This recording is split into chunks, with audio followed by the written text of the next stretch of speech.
In the cold, gray streets of 19th-century St. Petersburg, a man walked who would change how humanity understands itself forever. Fyodor Dostoevsky was not just a novelist, he was a philosopher, a psychologist, a prophet, and a spiritual revolutionary who, with terrifying precision, anticipated the great crises and discoveries of the 20th. Long before Sigmund Freud began to formally explore the unconscious mind, Dostoevsky had already mapped its darkest and most contradictory territories. Decades before the existentialists in Paris would declare that existence precedes essence, Dostoevsky had already dramatized this difficult truth through unforgettable characters who were condemned to forge their own meaning in a seemingly godless world. And years before the great totalitarian regimes arose to terrorize the 20th century, Dostoevsky had already predicted exactly how they would operate, what philosophical ideas would fuel them, and why they would hold a seductive and deadly appeal for millions of people. What you are about to embark on is an exploration of every major philosophical idea that this genius ever developed. This is not mere literary analysis. These novels and stories contain some of the most profound insights into human nature ever committed to paper. They are a direct confrontation with the deepest questions that have haunted humanity since the beginning of time. Why do we suffer? What does it truly mean to be free? How can a person find meaning in an apparently meaningless universe? What is the real relationship between good and evil? Can human beings use reason to create a perfect society? Does God exist? And if he does, how can we possibly explain the suffering of an innocent child?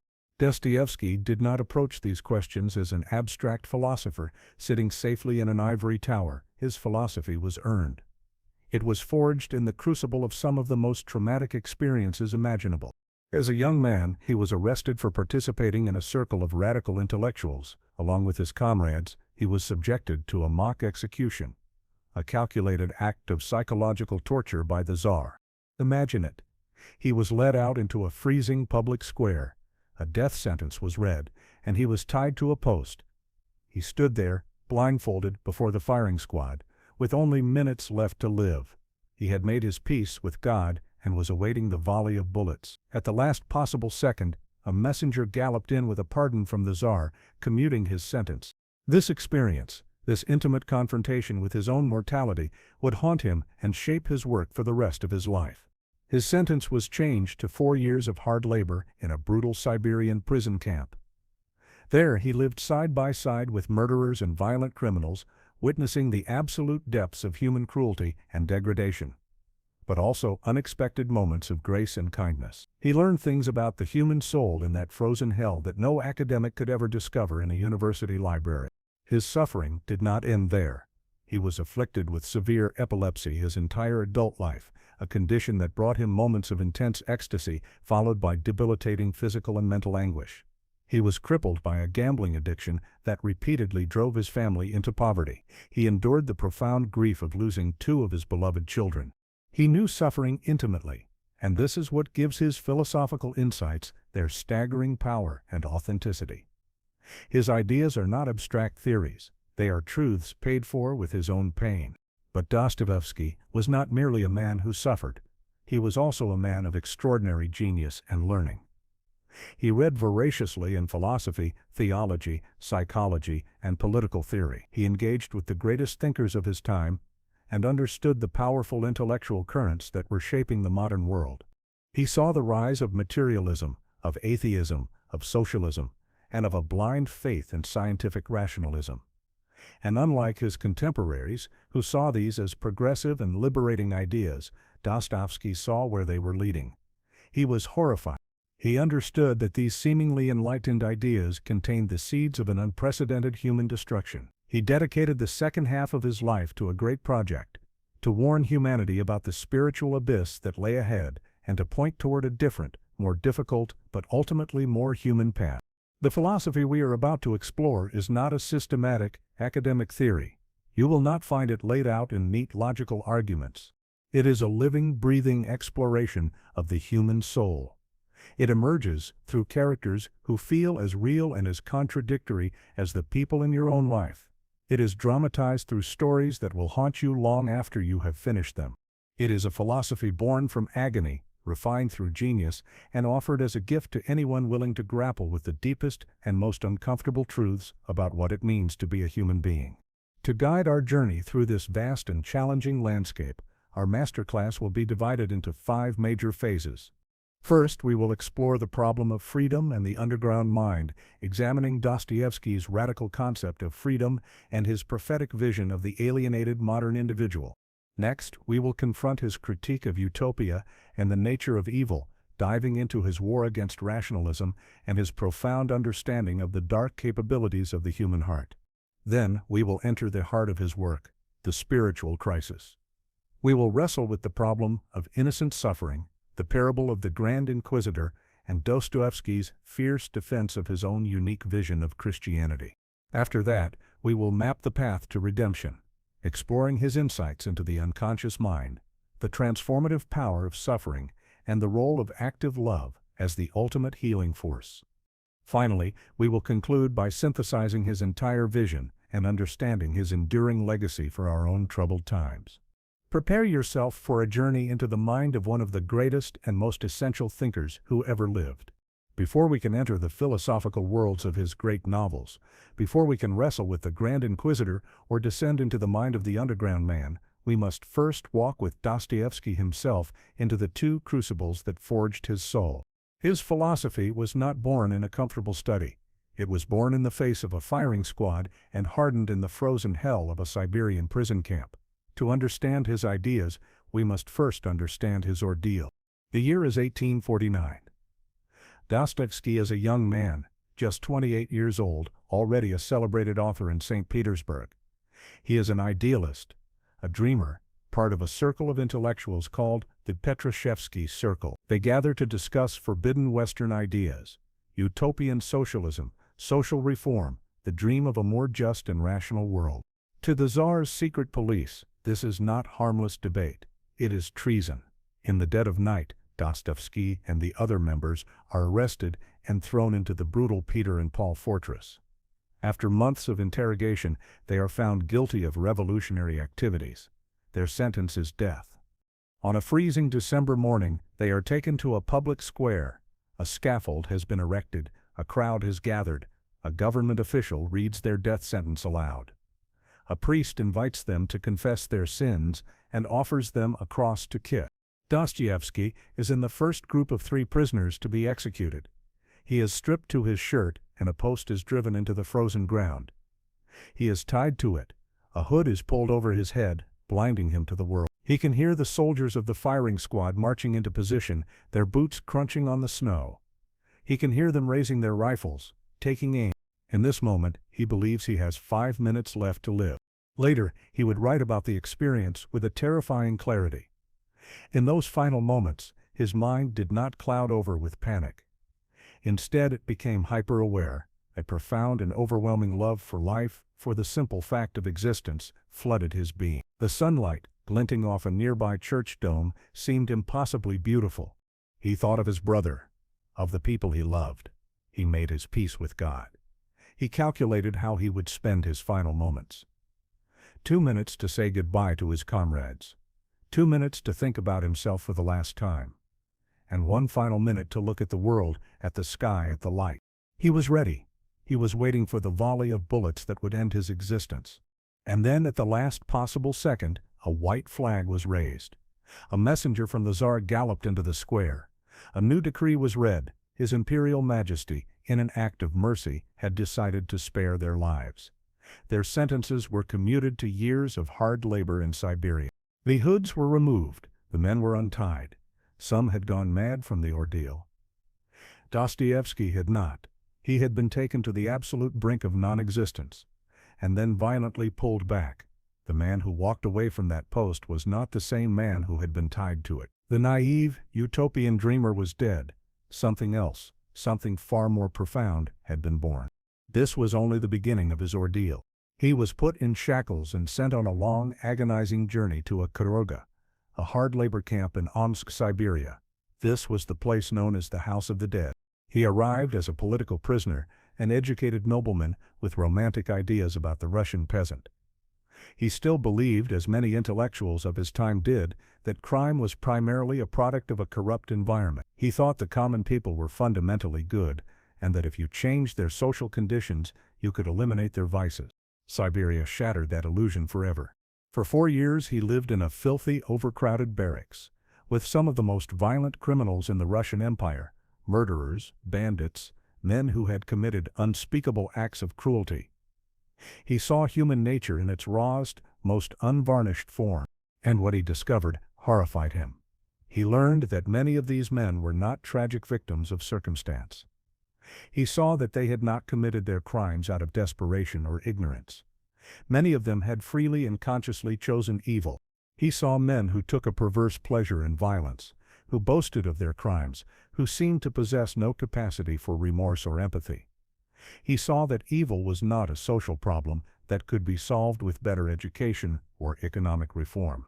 He realized that evil was a deep, mysterious, and permanent reality within the human heart itself. It was a spiritual force, a consequence of the radical freedom that allows a person to choose damnation over salvation. This discovery would become the central theme of all his great novels. But he did not only find darkness in the house of the dead. He also witnessed moments of profound and unexpected grace. He saw hardened criminals show astonishing kindness to one another. He saw a flicker of the divine image in the most degraded souls. During the Easter holiday, he saw these violent men transform for a brief time into humble, repentant believers. He learned that the human soul is a battlefield. Every person, no matter how good or how evil they appear, contains the capacity for both sainthood and monstrosity. The line between good and evil does not run between classes or nations, but through the center of every human heart. When Dostoevsky was finally released after 4 years, he was a changed man. The easy optimism of his youth was gone, replaced by a tragic and deeply realistic understanding of the human condition. He had lost his faith in utopian politics, but he had found a deeper, more difficult, and more authentic faith in the possibility of spiritual redemption. This is the foundational ordeal of Dostoevsky's thought. He was sentenced to death, and in those final moments, he truly began to live. He was sent to a frozen hell to be broken, and instead, his soul was forged. To understand humanity, he had to be exiled from it, and to find God, he had to live for 4 years in a world that God seemed to have abandoned. That brutal education in the house of the dead, that intimate encounter with the full spectrum of human nature, taught Dostoevsky a fundamental truth about our existence. He saw that beneath all our social conditioning, our psychological drives, and our material circumstances, there was a core reality that could not be explained away. At the very center of the human drama, he located a single, terrifying, and sacred principle. It is the idea that would become the foundation of his entire philosophical universe. The principle of freedom. Now, for Dostoevsky, freedom is not a political concept. It is not about voting rights, constitutional protections, or economic systems. Those are secondary. Freedom, for him, is the metaphysical foundation of human existence itself. It is the divine spark that separates human beings from animals, from machines, and even from angels. It is the most precious and most terrible gift that we possess. And it is the source of both our greatest glory and our deepest misery. To understand Dostoevsky's philosophy, you must first understand what he means by this word. When most of us think of freedom, we imagine the ability to do whatever we want without anyone stopping us. We think of freedom from external constraints. But Dostoevsky is talking about something far more fundamental and far more disturbing. He is talking about the freedom to choose between good and evil. The freedom to act against your own rational self-interest, the freedom to destroy yourself and others for no logical reason whatsoever, the freedom to say no to happiness, to love, to reason, and even to God himself. This is the terrible liberty that lurks at the heart of every human soul. This freedom, he argues, is not optional. We cannot give it up, even if we want to. We are, in the words of the later existentialists, condemned to be free. Even when we try to surrender our freedom to a dictator, a political party, or a rigid ideology, we are still making a free choice to surrender. Even when we claim that our actions are determined by our genetics, our upbringing, or our unconscious drives, we are still freely choosing to accept that deterministic explanation. Freedom haunts every human moment. It lurks behind every decision, no matter how small or seemingly automatic. And this condemnation is the source of our deepest anxiety, our guilt, and our existential terror. Why would any loving God grant such a frightening and dangerous gift? Why curse humanity with such an overwhelming burden of responsibility? Because, without this freedom, Dostoevsky understood, goodness itself would be meaningless. A robot that is programmed to perform good deeds is not morally praiseworthy. An animal acting on instinct to protect its young is not exhibiting virtue. A person who is incapable of doing wrong cannot be credited for doing right. Only a being who could choose evil, but freely and consciously chooses good, deserves moral credit. Only a being who could reject love, but freely chooses to love, is capable of genuine love. Only a being who could surrender to despair, but freely chooses hope, is exhibiting real courage. Goodness, love, and virtue have no meaning unless they are freely chosen in the face of their opposites. But here is where Dostoevsky becomes truly radical, where he delivers his most devastating insight into the human condition. Most human beings, he argues, cannot handle this level of freedom. It is too terrifying, too burdensome, too overwhelming. Faced with the terrifying abyss of genuine choice, most people will do anything to escape it. They will gladly surrender their autonomy to political leaders who promise to take care of them and make their decisions for them. They will adopt rigid ideologies, religious or secular, that tell them exactly what to think, what to feel, and how to live, freeing them from the burden of creating their own values. They will lose themselves in addictions, in mindless distractions, in the pursuit of wealth and status, anything to avoid the terrible, silent responsibility of having to choose who they want to be, moment by moment. This creates the fundamental tragedy of human existence. The very thing that elevates us and makes us human is the very thing that most of us desperately want to escape. We want the benefits of freedom, but not the responsibility. We want to make choices, but we do not want to face the consequences of our choices. We want to be good, but we do not want to have to struggle with the constant and real temptation to be evil. This is the central paradox that Dostoevsky will explore for the rest of his literary life. He understood that any philosophy, any political system, any psychological theory that does not begin with this difficult truth about our relationship with freedom is doomed to fail because it is based on a fundamental misunderstanding of who we are. Of course, let us continue. This fundamental tragedy of human existence, that the very thing that makes us human is the thing we most want to escape, is not just an abstract idea for Dostoevsky. He gave this tragedy a face, a voice, and a name. He embodied it in one of the most important and influential characters in all of literature. He gave it the Underground Man. The Underground Man is a former government clerk in St. Petersburg who has withdrawn completely from society. He lives in a squalid basement apartment, a cellar from which he writes his bitter, brilliant, and deeply self-loathing notes about the nature of human existence. He is not an ignorant man. He is the opposite. He is hyper-intelligent, acutely self-aware, and has read all the latest theories in science, philosophy, and social planning.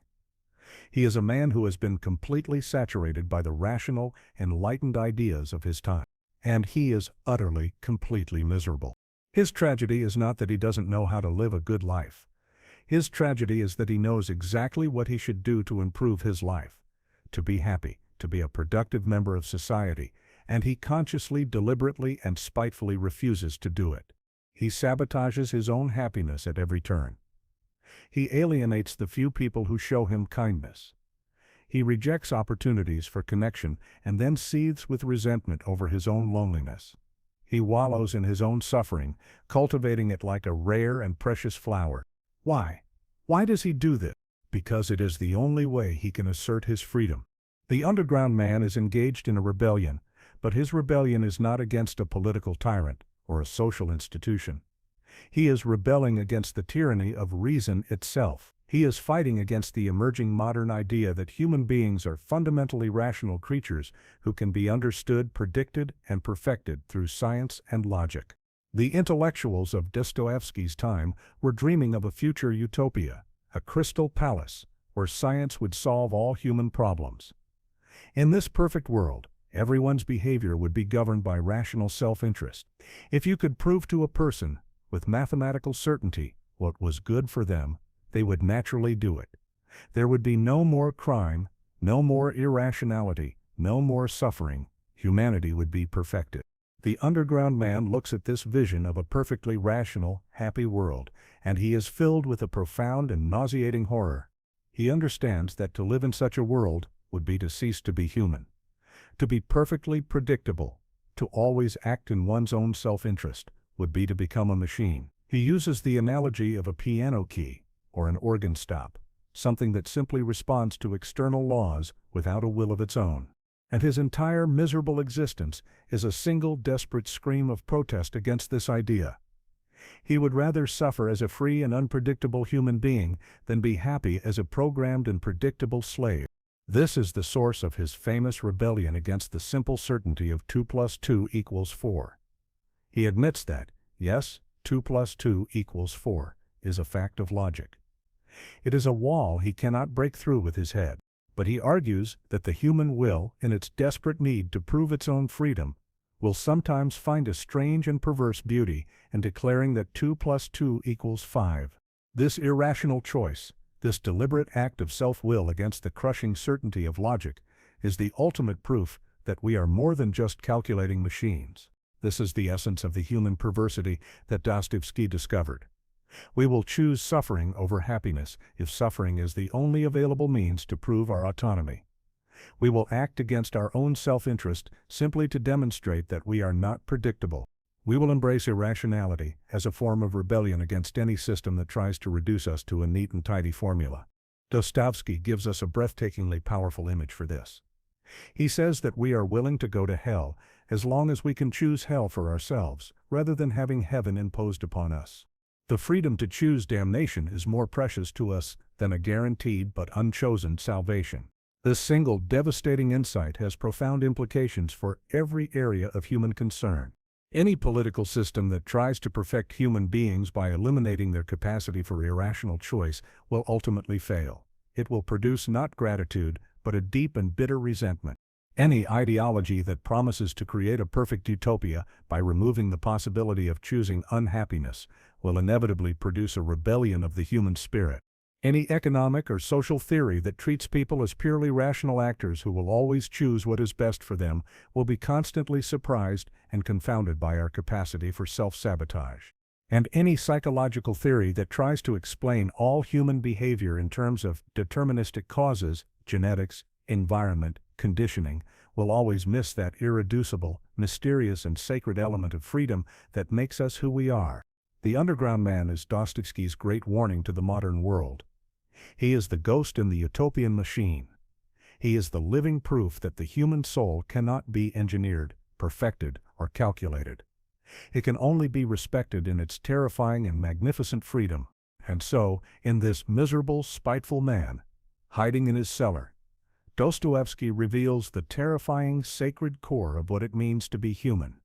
He shows us that the ultimate proof of our soul is not found in our capacity for reason, but in our rebellion against it. The final guarantee of our freedom is our own magnificent and often tragic capacity for self-destruction. The underground man, in his bitter isolation, reveals a terrifying truth about freedom and the rebellion of the human will. But his tormented self-awareness is not an isolated case. It is the most extreme and articulate expression of a psychological discovery that Dostoevsky would explore in all his great characters. This is the truth of the divided self. Before Dostoevsky, the novel was largely populated by characters with coherent, unified personalities. They might be complex, but they were fundamentally whole. Dostoevsky shattered this convention. He understood, with a prescience that would not be matched by academic psychology for another 50 years, that the human self is not a single stable entity. It is a battlefield. It is a chaotic, roiling, and often contradictory arena where different impulses, beliefs, and desires are locked in a permanent state of civil war. Dostoevsky's characters are not personalities. They are walking paradoxes. They are capable of the most profound acts of love and the most shocking acts of cruelty.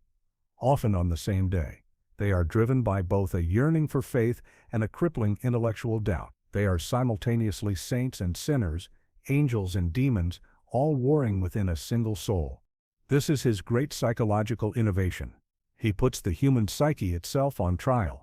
Let us look at his most famous creation, Raskolnikov, the student murderer from Crime and Punishment. Who is he? On one hand, he is a cold, proud, and brilliant intellectual.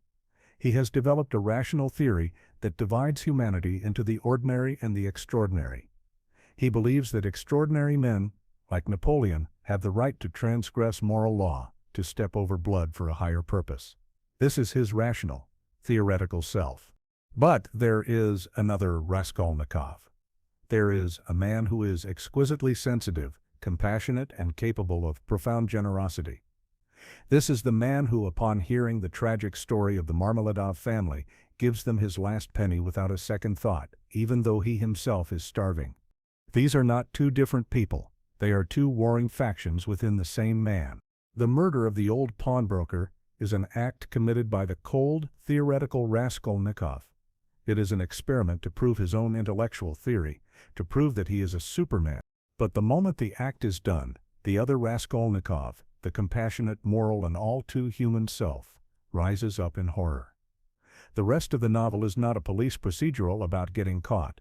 It is a terrifying psychological drama about the war inside this man's own mind. His intellect tells him he did nothing wrong, but his conscience, his heart, his very body tortures him with guilt, fever, and paranoia.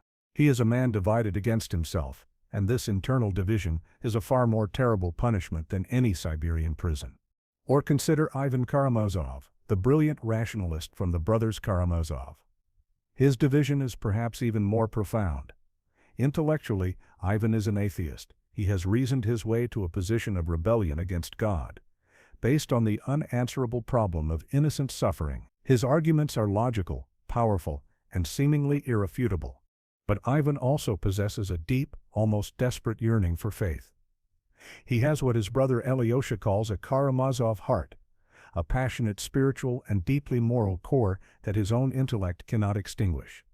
He is tormented by the very moral law that his atheism tells him does not exist. This conflict between his Euclidean mind and his Russian heart ultimately drives him to a complete mental breakdown. He is a man torn in two by the most fundamental questions of existence. Where did this profound insight into the divided self come from? It came from Dostoevsky's ruthless and unflinching observation of his own soul. His biographical agony was not just external, it was a constant internal war. Dostoevsky himself was a deeply divided man. He was a man of profound, orthodox Christian faith, who was simultaneously tormented by the most powerful arguments for atheism, arguments he would put into the mouths of characters like Ivan. He was a man who preached humility and self-sacrifice, who was at the same time crippled by a proud, ego-driven addiction to gambling. He was a man capable of incredible love and compassion for humanity, who was also capable of pettiness, spite, and bitter resentment in his own personal life. His novels were the battlefield where he externalized his own internal conflicts. He could write about the war within Raskolnikov and Ivan because he was living that war every single day of his life. He was not just a novelist, he was his own first and greatest psychological subject. This discovery of the divided self creates a profound problem that would come to dominate 20th century thought, the problem of authenticity. If we contain multiple, conflicting selves, which one is the real us? Is it the conscious self, the face we present to the world with its stated values and beliefs? Or is it the unconscious self, the underground, with its hidden drives, its repressed desires, and its secret resentments? How can a person be true to themselves when the self is not one thing but a chaotic multiplicity? Dostoevsky understood that this division is both our curse and our glory. It is the source of our paralysis, our guilt, and our suffering. The unified, instinct-driven animal does not suffer from this kind of internal conflict, but this division is also the very thing that makes moral and spiritual growth possible. It is only because we can stand apart from ourselves, because one part of our mind can observe and judge the other parts, that we have the capacity for self-awareness, for repentance, and for transformation. The struggle itself is what makes us human, and so we find Dostoevsky's profound and unsettling discovery about our inner lives. He reveals that we are not single, coherent beings, but a civil war in a single body. The self is not a fortress to be defended, but a battlefield to be fought over. Our humanity is found not in the illusion of a final victory, but in the courage to endure the eternal, agonizing, and ultimately sacred conflict within. This inner battlefield of the divided self is not a random chaos. There is a logic to its madness. And Dostoevsky saw that one of the most powerful, mysterious, and uniquely human forces in this inner war is the rebellion of the self-destructive will. To understand this is to understand Dostoevsky's fundamental break with the entire tradition of Western rationalism. From the ancient Greeks to the Enlightenment thinkers of his own day, the core assumption of Western thought was that human beings are, at their root, rational creatures.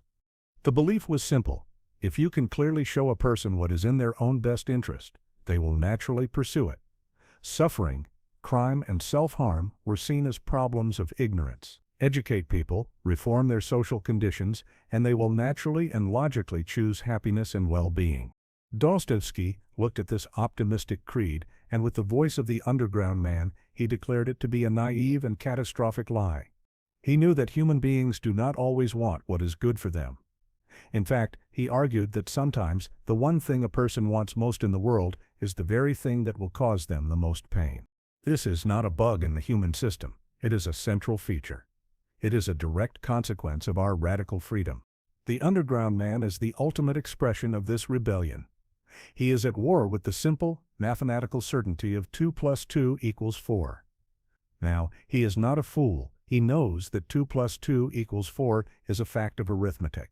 But for him, 2 + 2 = 4 is not just a formula. It is a metaphor for a world completely governed by the laws of nature and reason. A world where everything is predictable, everything is determined, and there is no room for the capricious, unpredictable, and sovereign human will.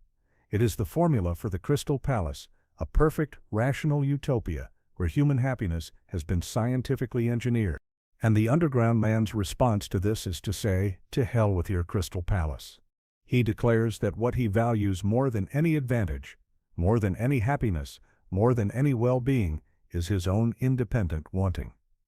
His own whim, the ability to desire something for no reason other than the fact that he desires it. He says that man will sometimes, out of sheer perversity, choose suffering over happiness, chaos over order, destruction over creation, precisely to prove to himself and to the universe that he is a man and not a piano key. He wants to prove that he is not just a cog in a machine, predictably responding to the laws of nature.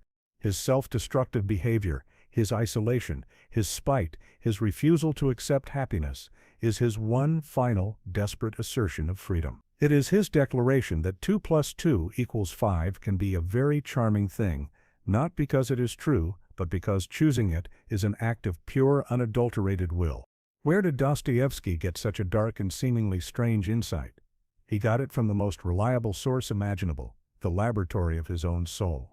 His biographical agony was not just the external torment of prison. It was the internal torment of his crippling addiction to gambling. Dostoevsky was a brilliant man. He understood probability. He knew with rational certainty that in the long run, the house always wins. He knew that every time he walked into a casino, he was almost certain to walk out a ruined man. He knew it was destroying his finances, causing immense pain to his beloved wife Anna, and undermining his ability to work. His reason, his self-interest, everything logical in him screamed at him to stop. And yet, time and time again, he chose to gamble. He would pawn his wife's wedding ring, he would lose the last of their money, he would plunge his family into poverty, all for the feverish, irrational thrill of the roulette wheel. This was not just a simple weakness, it was a perfect, real-world manifestation of his own philosophy. The act of gambling was a rebellion against the deterministic world of 2 + 2 = 4. In that moment, as the ball was spinning, anything was possible. It was a moment of pure, irrational hope and potential, where his will alone felt sovereign over the laws of fate and mathematics. He was living the perversity of the underground man. He was consciously choosing what was against his own advantage because the assertion of his free, irrational will was in that moment more intoxicating than any rational calculation of his own well-being. He understood the self-destructive will because he was its lifelong victim and its most brilliant diagnostician. this rebellion has profound psychological roots. It is a desperate attempt to assert our autonomy. When we feel that our lives are being controlled, whether by social pressures, by deterministic ideologies, or by our own rational calculations, the will can lash out. The self-harming act becomes a way of screaming, "You do not control me. I am still the one who chooses, even if I choose my own destruction." It is also a rebellion against boredom. The idea of a perfect, happy, predictable life can also sound like a profoundly boring one. The self-destructive act, the chaotic choice, is at the very least interesting. It introduces drama and intensity into a life that feels sterile and overly managed.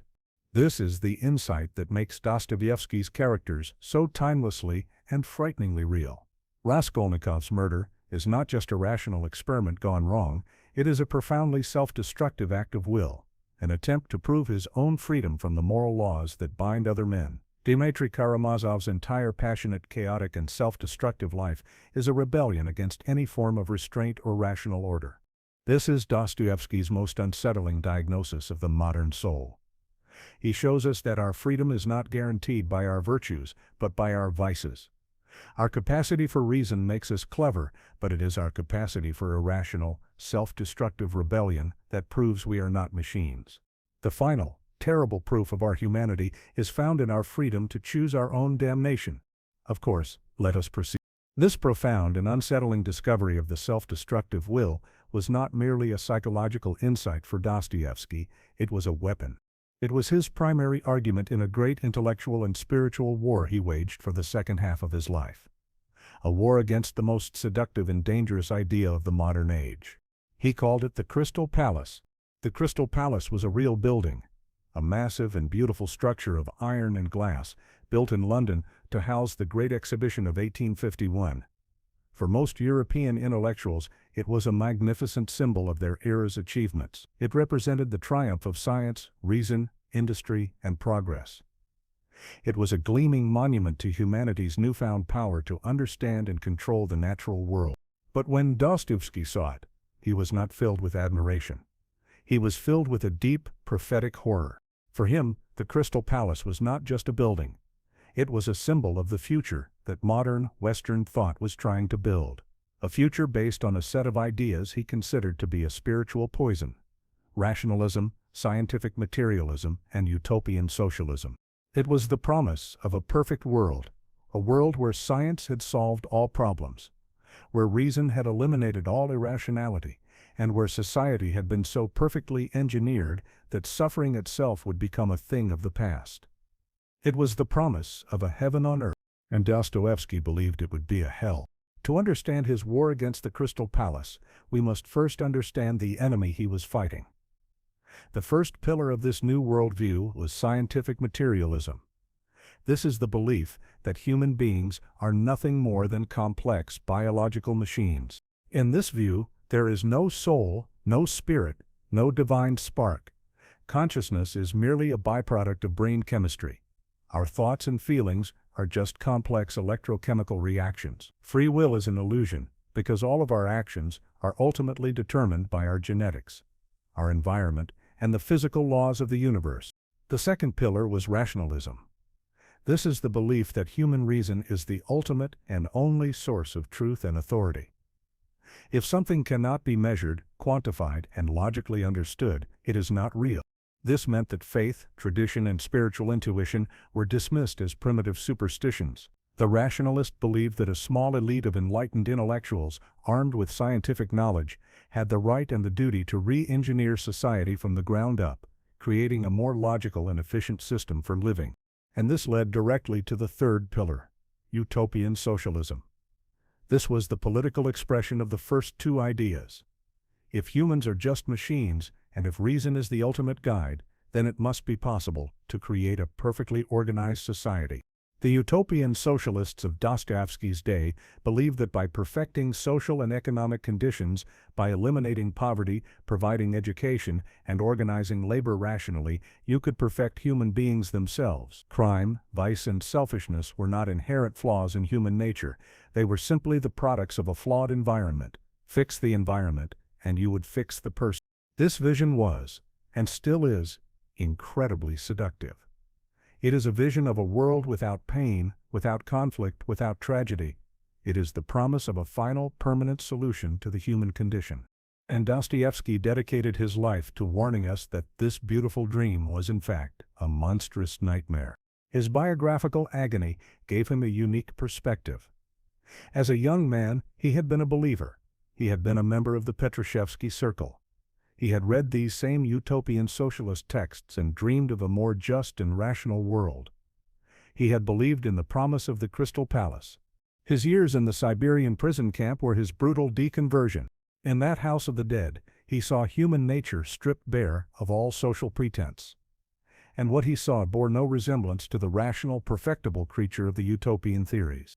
He saw men who, even in a perfectly controlled and regimented environment, were capable of the most profound and irrational acts of both cruelty and kindness. He saw that the source of evil was not the external environment, but the internal freedom of the human heart. He saw that the uneducated peasants he was supposed to liberate often possessed a deep spiritual wisdom that the most sophisticated intellectuals lacked.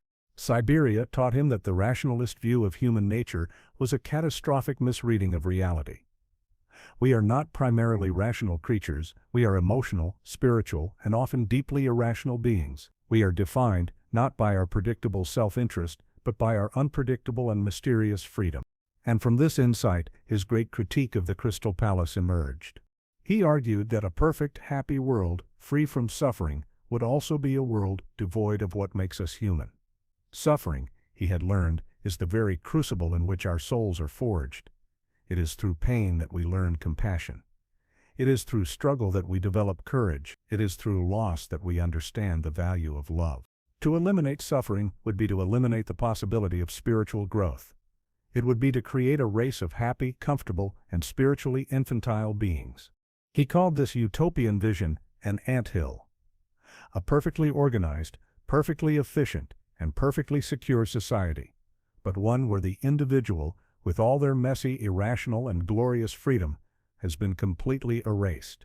He warned that this attempt to engineer a perfect society would not lead to liberation. It would lead to the most complete and soul-crushing tyranny the world had ever seen.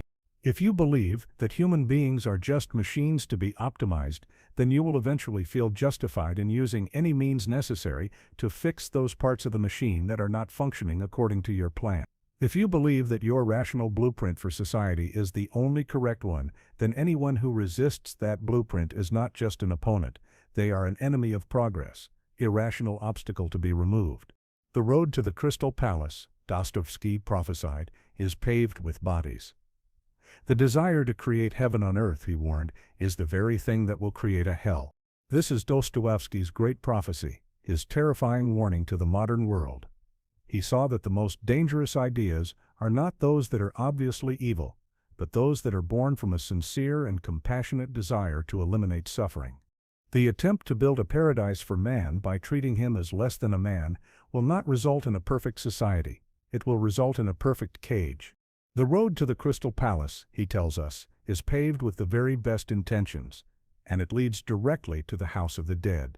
This war against the Crystal Palace, this rebellion against a future of perfect, rationalized control, was not just a political or social critique for Dostoevsky. He knew that these dangerous utopian ideas did not spring from nowhere. They grew from a specific and deadly kind of spiritual illness. An illness that begins not in society, but in the prideful, isolated mind of a single individual. To understand the root of this ideological evil, Dostoevsky performed one of the most brilliant and terrifying psychological dissections ever attempted. He created a character who would become the living embodiment of this modern sickness. His name is Raskolnikov. In his masterpiece, Crime and Punishment, we meet Rodion Raskolnikov. He is a young, handsome, and exceptionally intelligent former law student, living in the suffocating poverty of a tiny attic room in the slums of St. Petersburg. The simple, sociological reading of the novel is that he is a man driven to a desperate act by his terrible circumstances. He is starving. He is drowning in debt. He sees the suffering of his family and the injustice of the world around him. He decides to murder a cruel, miserly old pawnbroker and use her money to do good in the world. This is the story that many readers see. But for Dostoevsky, this is merely the surface. Poverty is the setting of the story, not its cause. The true crime and the true punishment do not take place in the streets of St. Petersburg, they take place in the battleground of Raskolnikov's own soul. Dostoevsky shows us that Raskolnikov does not kill for money. He kills for an idea. He has been wrestling with a theory he developed, a theory born from the arrogant, isolated pride of a brilliant young intellectual. He has convinced himself that humanity is divided into two distinct categories. First, there are the ordinary people. This is the vast majority of humanity, the herd, who must live in obedience to the law and traditional morality.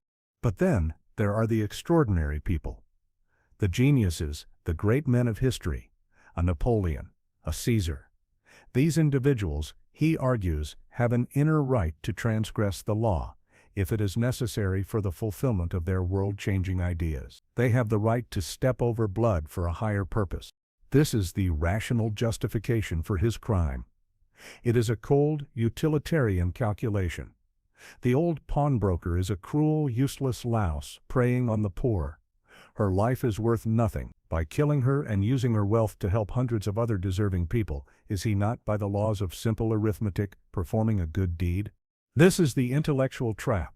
It is the seductive logic of the Crystal Palace, the idea that a rational blueprint can justify any action in the name of a greater good.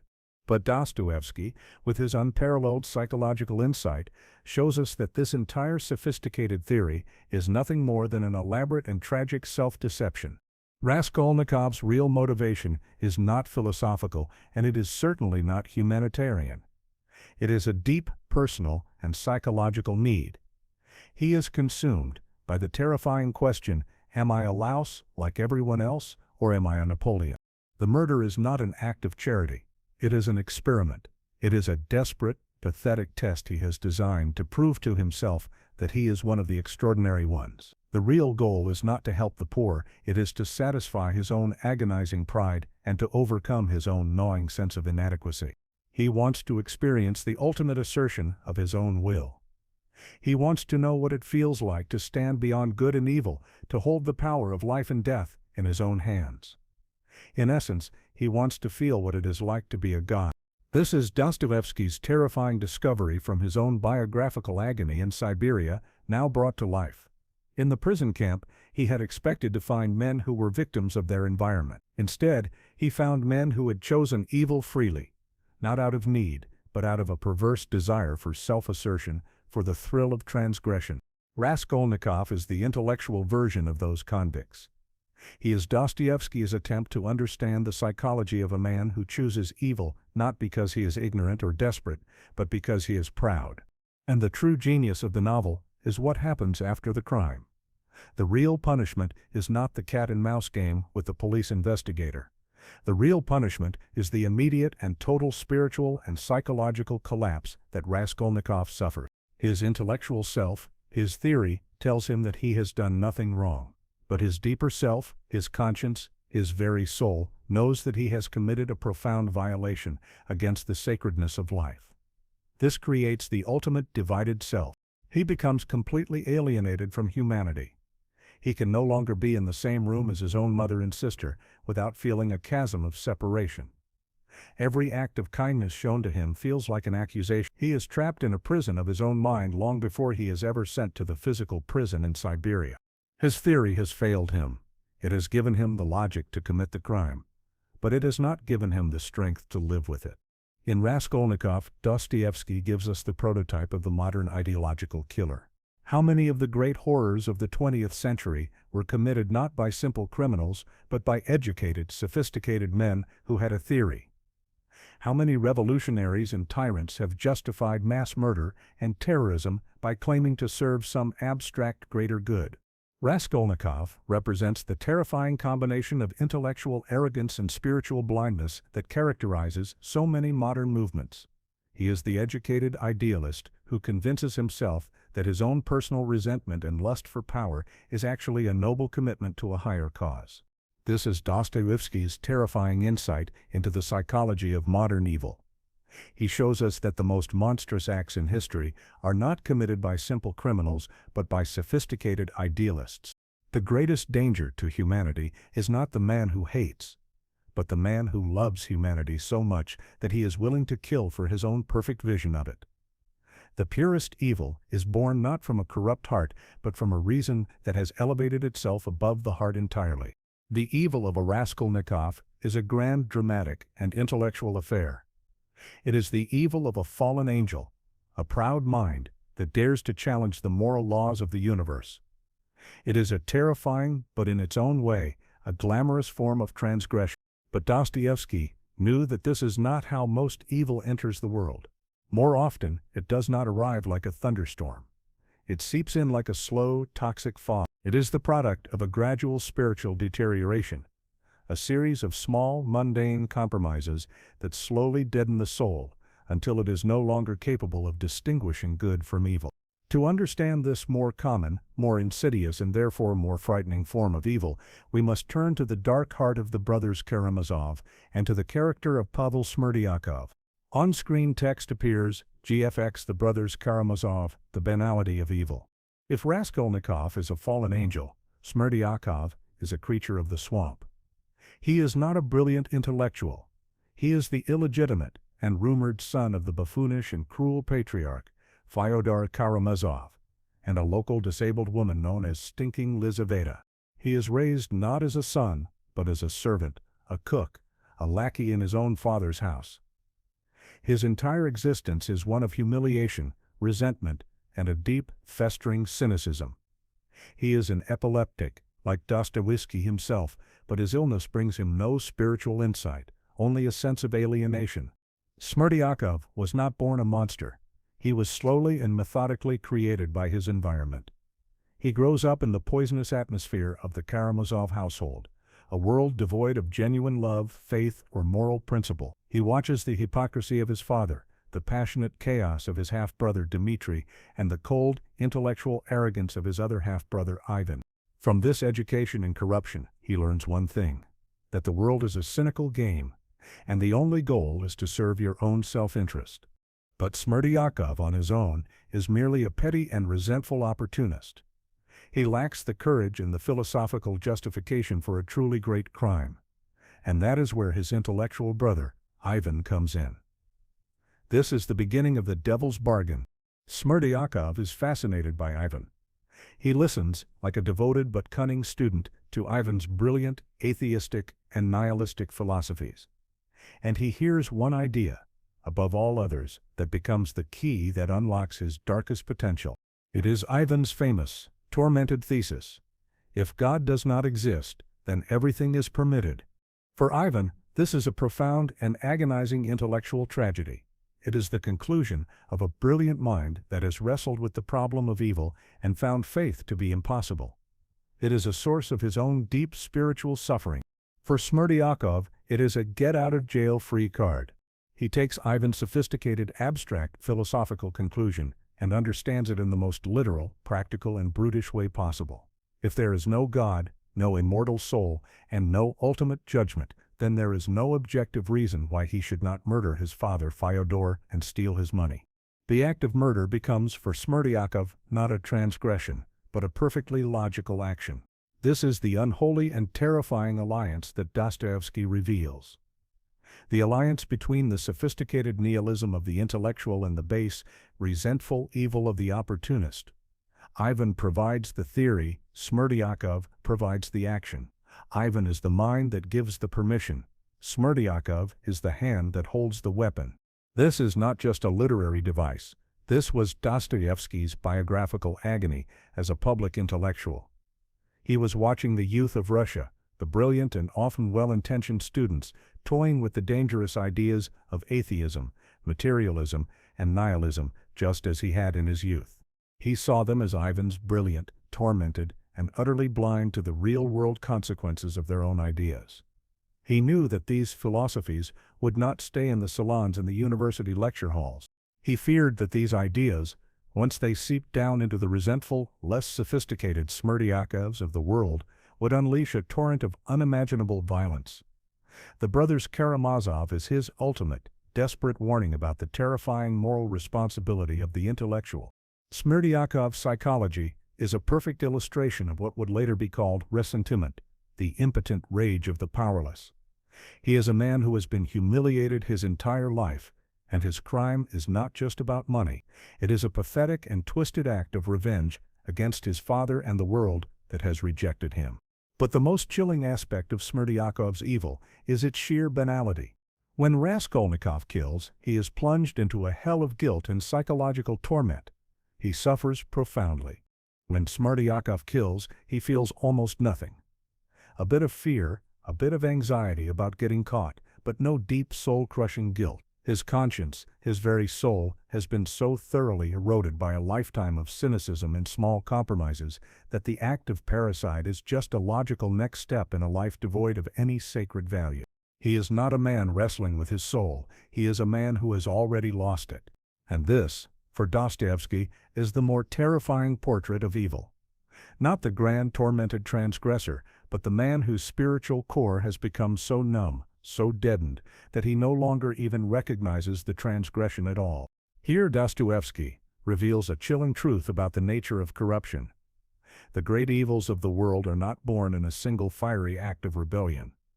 They are born in the quiet, mundane, day-to-day compromises of a soul that has lost its connection to the sacred. The devil does not arrive with horns and a pitchfork. He arrives as a sophisticated, logical idea that whispers in your ear, "Everything is permitted." And the greatest tragedy is not the man who commits a monstrous crime, but the man who has so thoroughly lost his soul that he no longer even considers it a crime at all.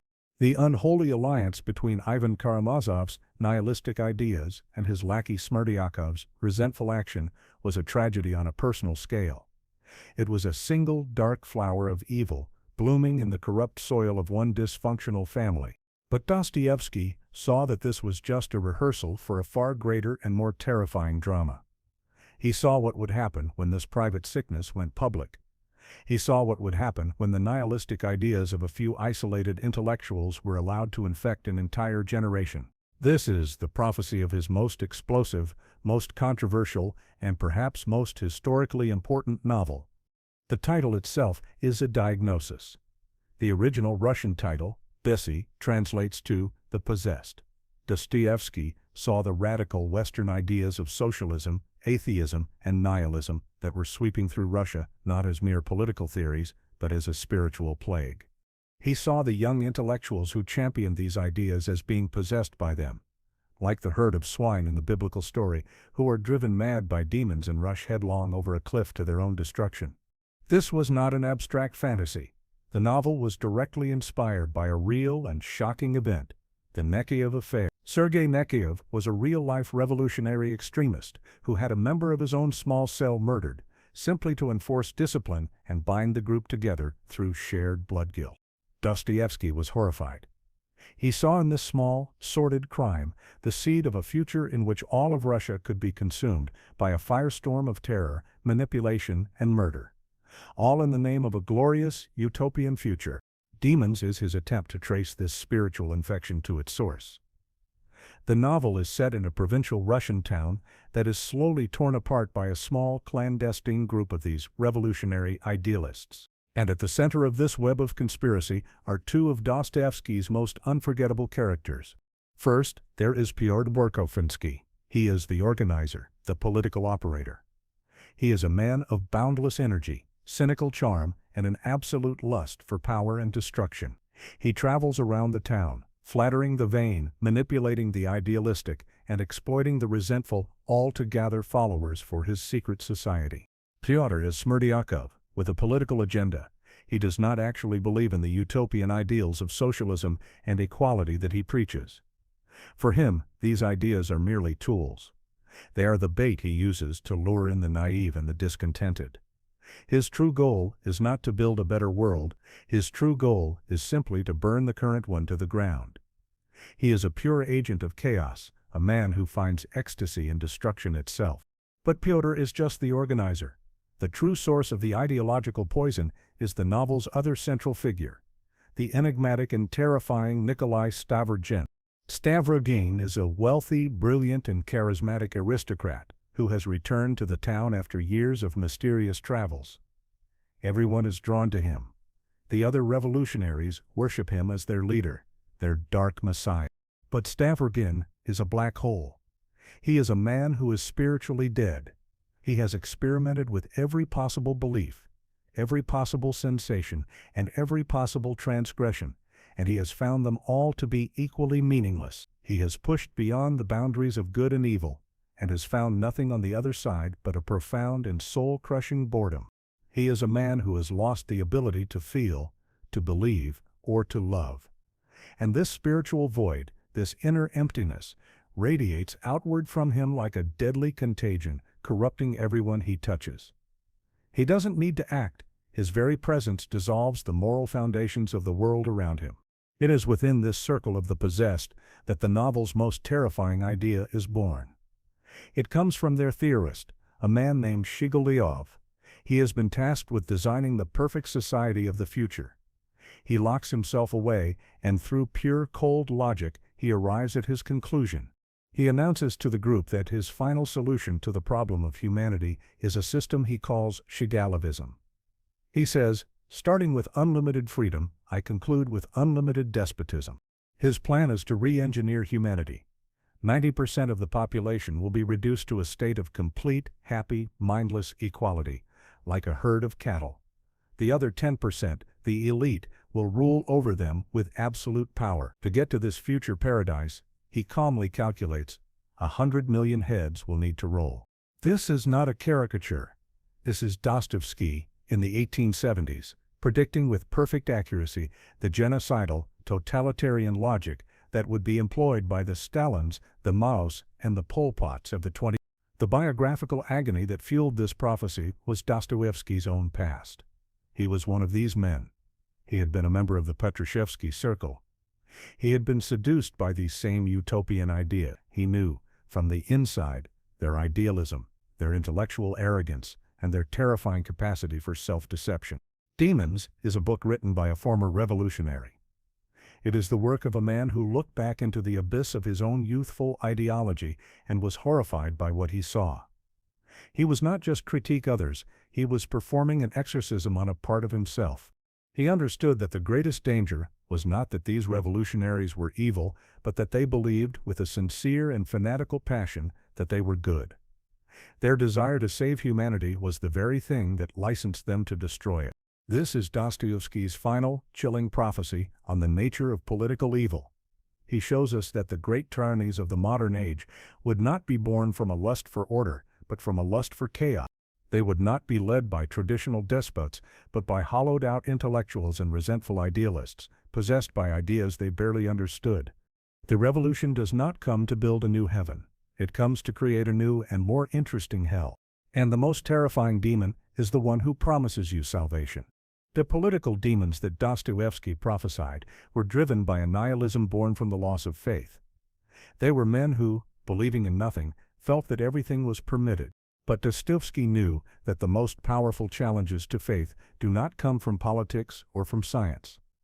They do not come from intellectual arrogance. They come from a heart that is broken by the world. They come from a direct, unflinching, and unendurable confrontation with the most terrible reality of human existence. This is the problem of innocent suffering. In his final and greatest novel, The Brothers Karamazov, Dostoevsky puts this challenge on trial.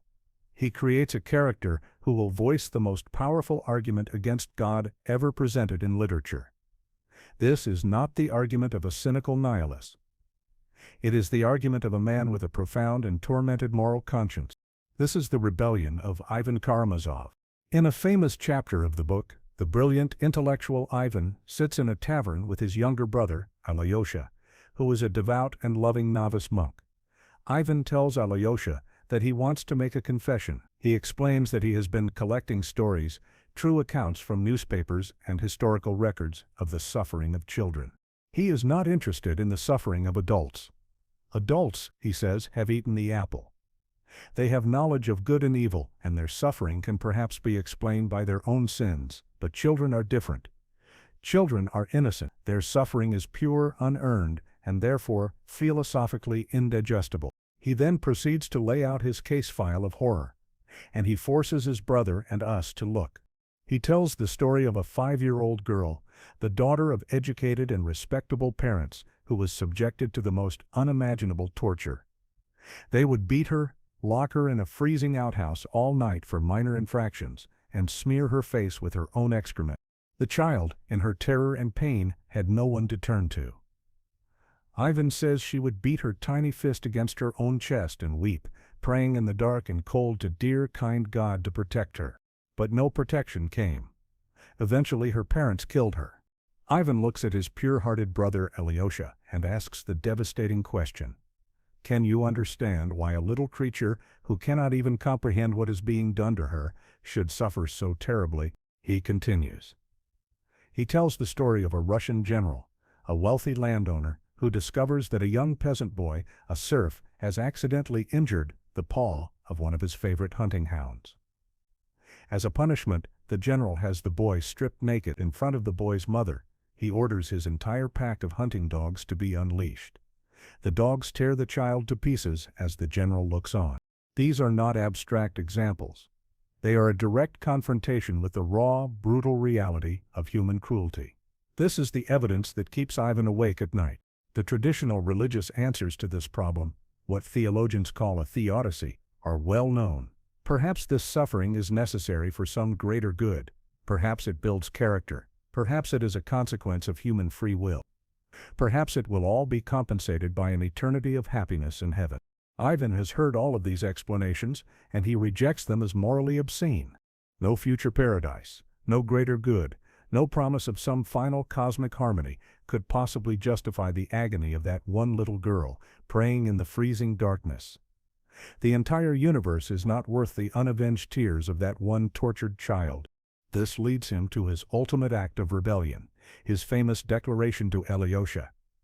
He says that if the price of admission to the final, perfect harmony of the universe is the suffering of even one innocent child, then he most respectfully returns his ticket.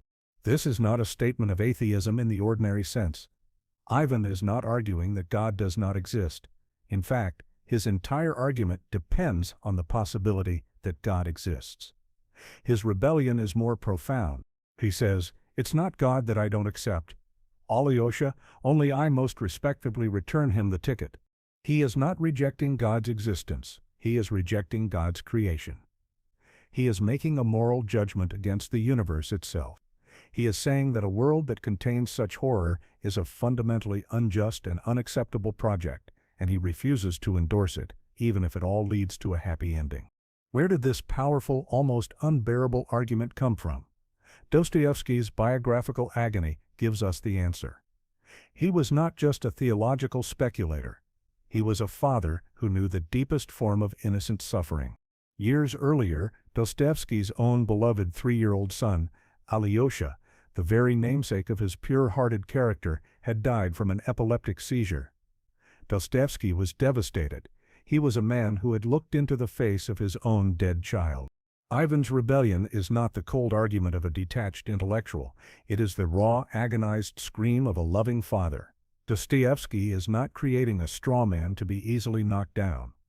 He is channeling his own deepest doubts and his own most profound grief into the character of Ivan. He is giving the devil, as they say, all the best lines, because he knew those lines from his own heart. And here, in Ivan's Great Refusal, Dostoevsky presents us with the most agonizing paradox of faith. He shows us that the most powerful argument against God is not born from cold scientific reason, but from a heart that is on fire with a love for justice and a compassion for the innocent.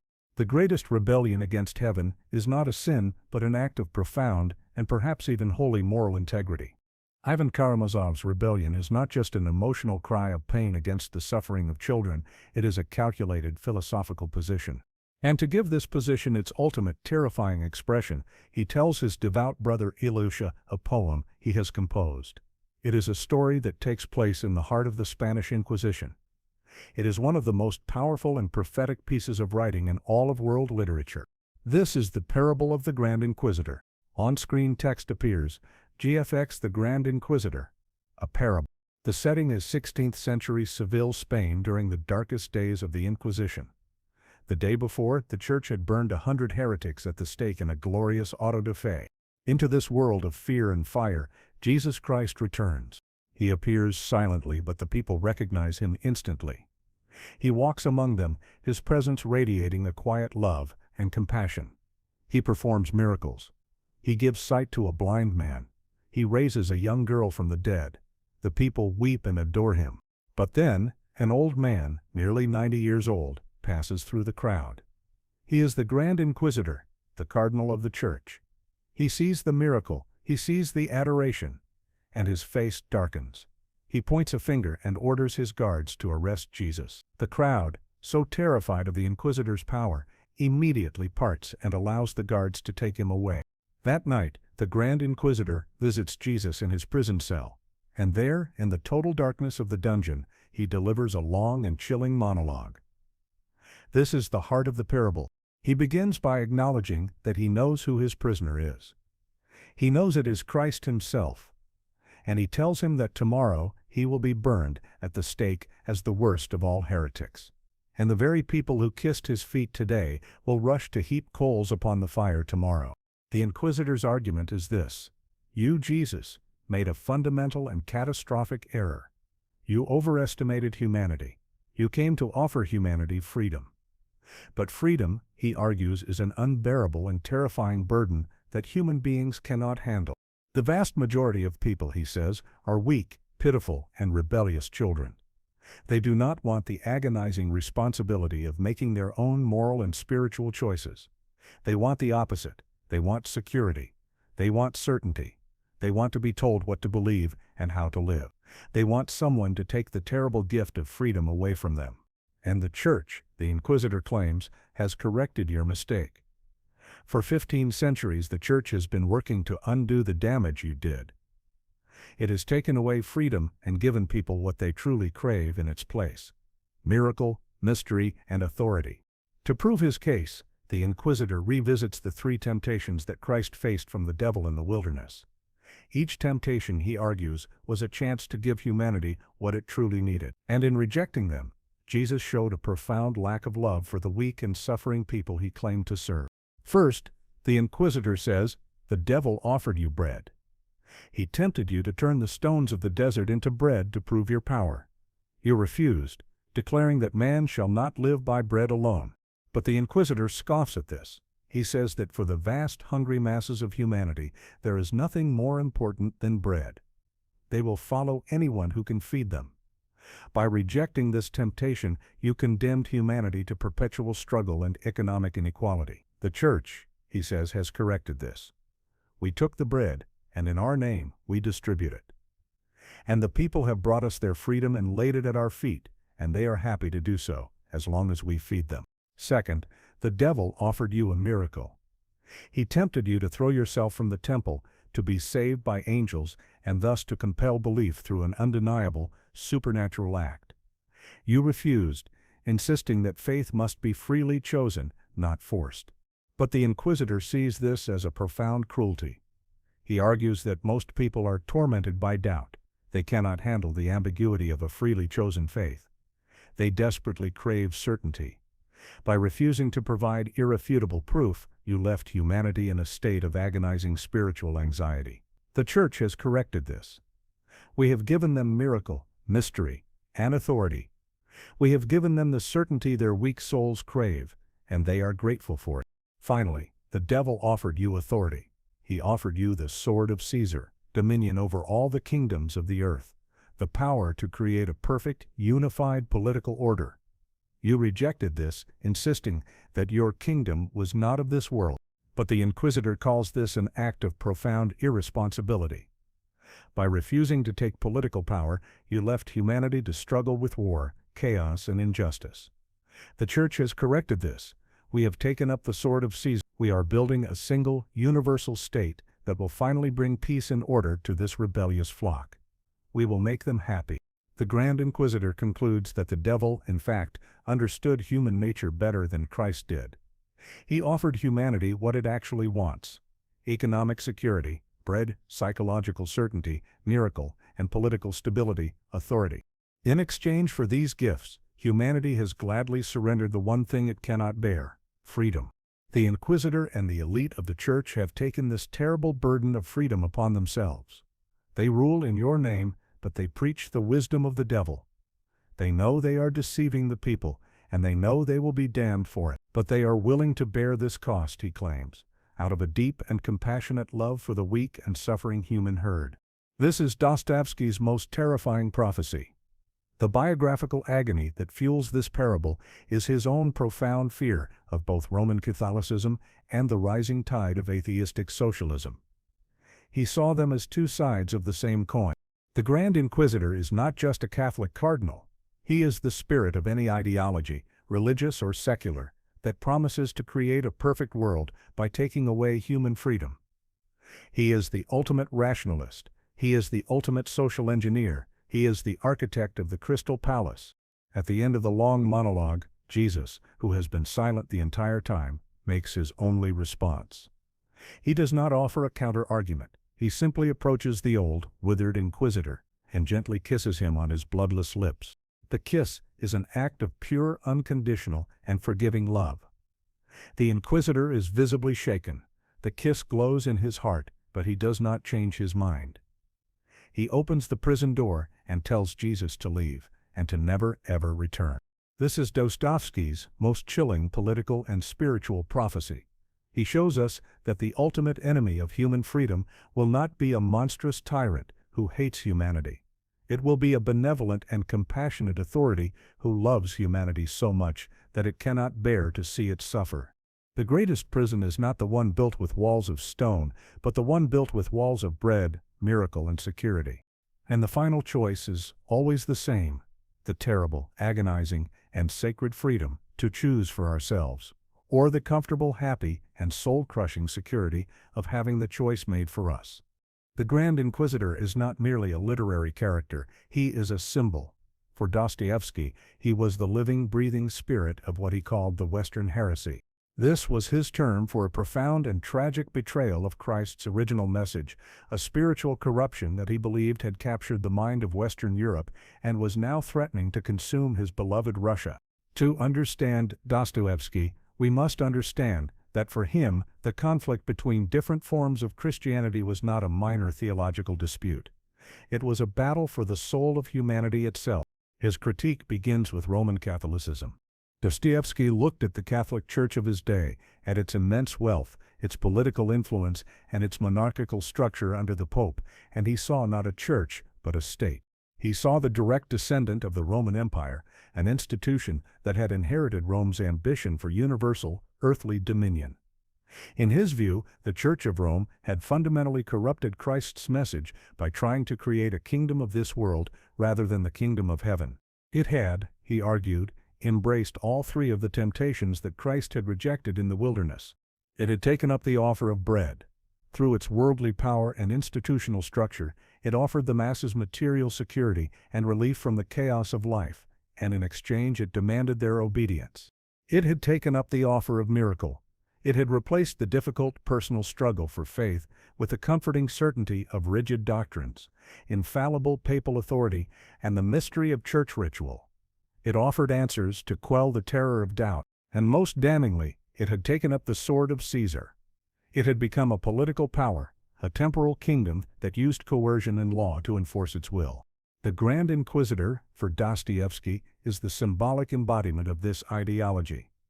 He is the compassionate tyrant who loves humanity so much that he is willing to enslave it for its own good. This, Dostoevsky believed, was a fundamental betrayal of Christ's core message, which was a message of radical spiritual freedom. By taking away the burden of freedom, the Church had also taken away the possibility of genuine faith, true love, and authentic spiritual growth. It had created a stable, ordered, and spiritually dead institution. But Dostoevsky's critique did not stop with Catholicism. In his view, Protestantism was not a solution, but merely an acceleration of the same spiritual disease. He saw the Protestant Reformation as carrying the logic of the Western heresy to its ultimate conclusion. By rejecting the authority of the Pope and the tradition of the Church, the Protestants had opened the door to complete individualism and relativism. If every believer could interpret Scripture for themselves, if every conscience was its own final authority, then there was no longer any objective religious truth at all. There was only subjective, personal opinion. Religion, he argued, ceased to be a participation in a shared, mystical community, and became a purely private affair between an individual and their God. This, he believed, had inadvertently prepared the way for the complete secularization of the West. It was the halfway house between traditional, communal Christianity and outright atheism. And this leads us to the final and most dangerous form of the Western heresy. The logical child of both Catholic and Protestant errors, socialism. This is the crucial connection in Dostoevsky's political thought. He saw the rising tide of atheistic socialism in his day not as something new, but as the final, secularized form of the same old Western dream. Socialism, he argued, took from Catholicism its goal, the creation of a perfect, unified, earthly kingdom, a heaven on earth. And it took from Protestantism its method, the rejection of all external, divine authority in favor of the supremacy of the individual, in this case, the supremacy of collective human reason. The result was the ultimate act of human pride. It was the project of the Grand Inquisitor, but without God. It was the attempt to build the Crystal Palace, the Tower of Babel, through human effort alone, to solve the problem of human suffering through rational social and economic engineering. The biographical agony that fueled this fierce critique was Dostoevsky's own past. He was not an outside observer. He had been a believer.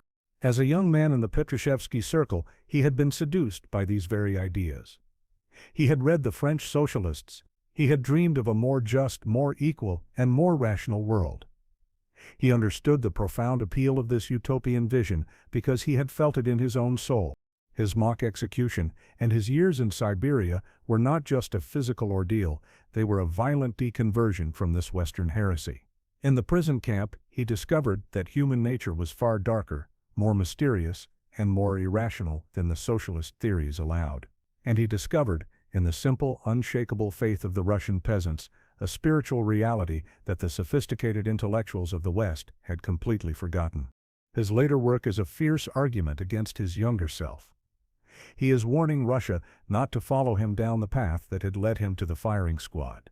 Dostoevsky saw these three forces, Catholicism, Protestantism, and socialism, as a single, unfolding historical drama. Catholicism had corrupted Christ's message with worldly power. Protestantism had dissolved it into subjective individualism, and socialism had replaced it entirely with a new, man-made God, the God of reason and humanity. This is Dostoevsky's radical and deeply unsettling genealogy of modern thought. He argues that the great atheistic, totalitarian movements that would define the 20th century were not born in opposition to Christianity. They were its heretical children. The road to the godless state, he warns, was paved by a church that had chosen the power of Caesar over the freedom of Christ. The most profound enemy of faith is not doubt. It is a faith that has lost its soul. Against this great Western heresy, this unholy trinity of worldly power, radical individualism, and godless utopianism, Dostoevsky held up a single, flickering candle of hope. He believed that the authentic, uncorrupted spirit of Christ had been preserved in one place on earth, a spiritual tradition that had never made the fatal compromises of the West. This was his passionate, controversial, and deeply held ideal of Russian Orthodoxy. For Dostoevsky, this was not a matter of simple nationalist prejudice. It was a profound philosophical and theological position, born from his own agonizing spiritual journey. He saw in the faith of his own people a fundamentally different path for humanity, a direct antidote to the spiritual poison of the West. What made it so different? First and foremost, he believed that Russian Orthodoxy had never sought worldly power. Unlike the Roman Catholic Church, which he saw as the direct spiritual heir to the Roman Empire, Orthodoxy had not tried to create an earthly kingdom. It had not taken up the sword of Caesar. Its history was not one of popes and princes, but of martyrs and mystics. It was a church of the people, a church that had endured centuries of oppression, first under the Mongols and then under the state itself. Because it had never been truly victorious in the worldly sense, he believed it had preserved its spiritual purity.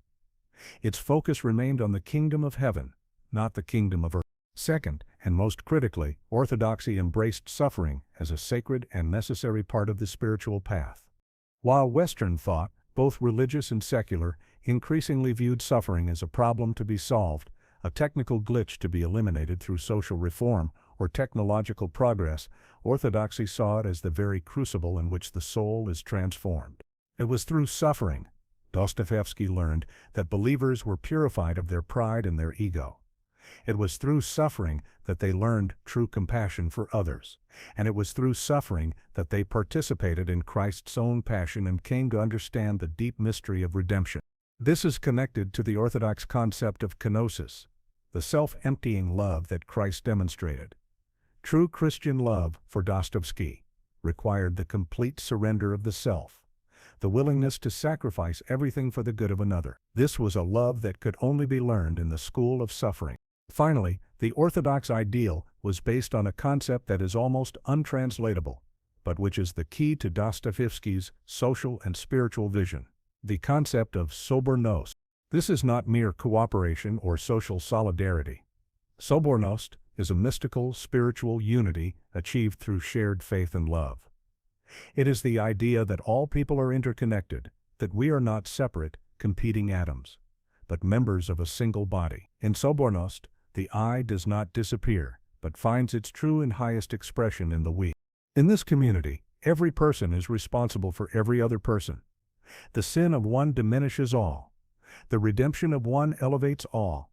This was Dostoevsky's great answer to the destructive individualism of the West. This entire vision was the product of his biographical agony. His years in the Siberian prison camp were a forced, total immersion into this very faith. He entered the House of the Dead as a westernized intellectual, a utopian socialist. He left it as a passionate defender of Russian Orthodoxy. Why? Because he saw it in action. He saw these hardened criminals, these murderers and thieves who had been abandoned by the world, clinging to their faith with a desperate sincerity he had never seen in the salons of St. Petersburg. He saw their capacity for genuine repentance, their simple reverence, their profound understanding of their own sinfulness. He came to believe that the uneducated Russian peasant, precisely because he had suffered and had retained his faith, was spiritually superior to the most sophisticated, rational, and comfortable Western philosopher. Dostoevsky brought this ideal to life through his most beloved characters. Father Zosima and his disciple Alyosha Karamazov are the living embodiments of this Orthodox spirit. They do not engage in complex theological arguments. Their faith is expressed through active love. They listen without judging. They forgive without condition. They see the divine image in every human being, no matter how degraded. They live the reality of soberness. Then there is Prince Mishkin, from The Idiot. He is Dostoevsky's attempt to portray a perfectly beautiful man, a modern Russian Christ. He is a figure of pure, childlike innocence, absolute compassion, and unconditional love. His tragedy is that he is utterly ineffective in the cynical, transactional world of St. Petersburg society. His goodness is seen as foolishness. His compassion is exploited. His attempts to love and heal the people around him inadvertently lead to catastrophe. But Dostoevsky suggests that Mishkin's apparent failure by worldly standards is actually a form of spiritual success. He is a living icon, a reminder of a different and higher reality. His presence, however tragic, plants a seed of grace in a fallen world.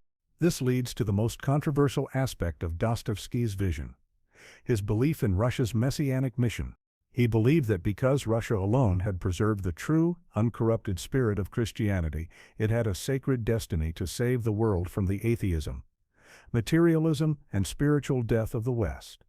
Russian civilization, despite its poverty and backwardness, was spiritually superior. This is where his profound religious insight bleeds into a dangerous form of religious nationalism. It is a vision that could inspire great spiritual renewal, but also, as history would show, justify imperialism and cultural arrogance. This is the heart of Dostoevsky's challenging spiritual vision. He asks us to believe that true strength is found not in power, but in humility, that the deepest wisdom belongs not to the brilliant intellectual, but to the suffering peasant, and that the path to saving the world does not lie in a perfect, rational plan, but but in the simple, irrational, and world-shattering power of a single soul choosing to love unconditionally in a world that does not deserve it.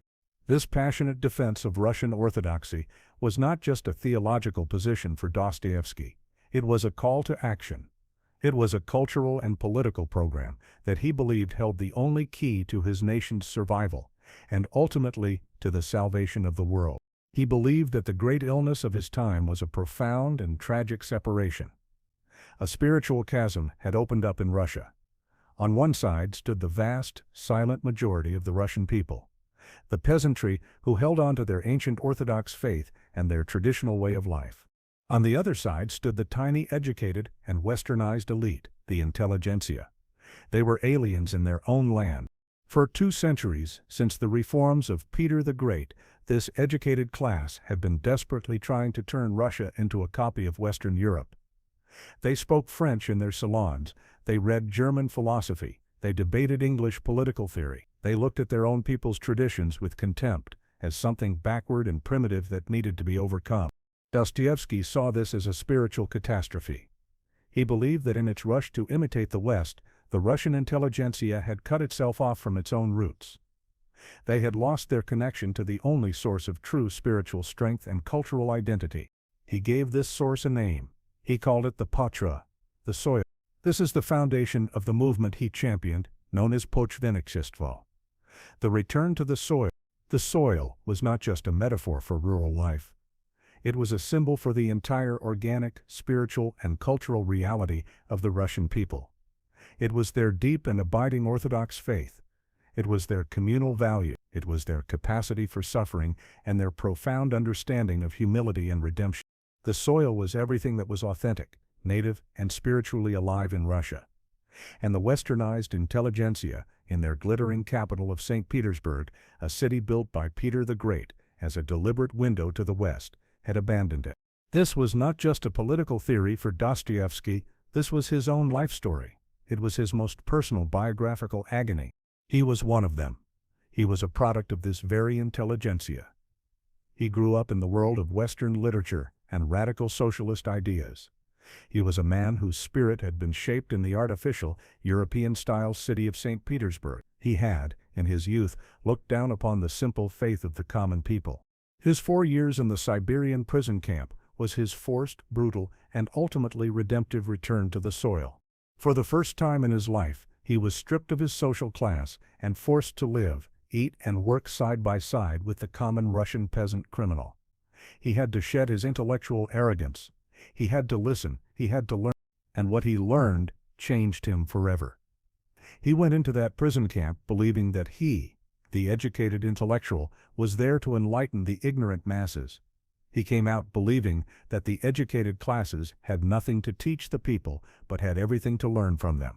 He saw that while the intellectuals debated the existence of God in their salons, the peasants lived a reality saturated with faith.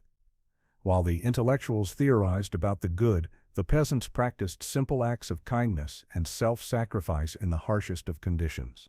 He came to believe that the westernized intelligentsia was spiritually sick, hollowed out by doubt and foreign ideas, and that the Russian people, the God-bearing people as he called them, were spiritually whole. From this conviction, his program for Russia's future emerged. The path to salvation was not to continue imitating the West. It was to heal the great schism within Russia itself. This would require a profound act of humility from the educated classes. They had to stop looking to Paris, London, and Berlin for their ideas and their values.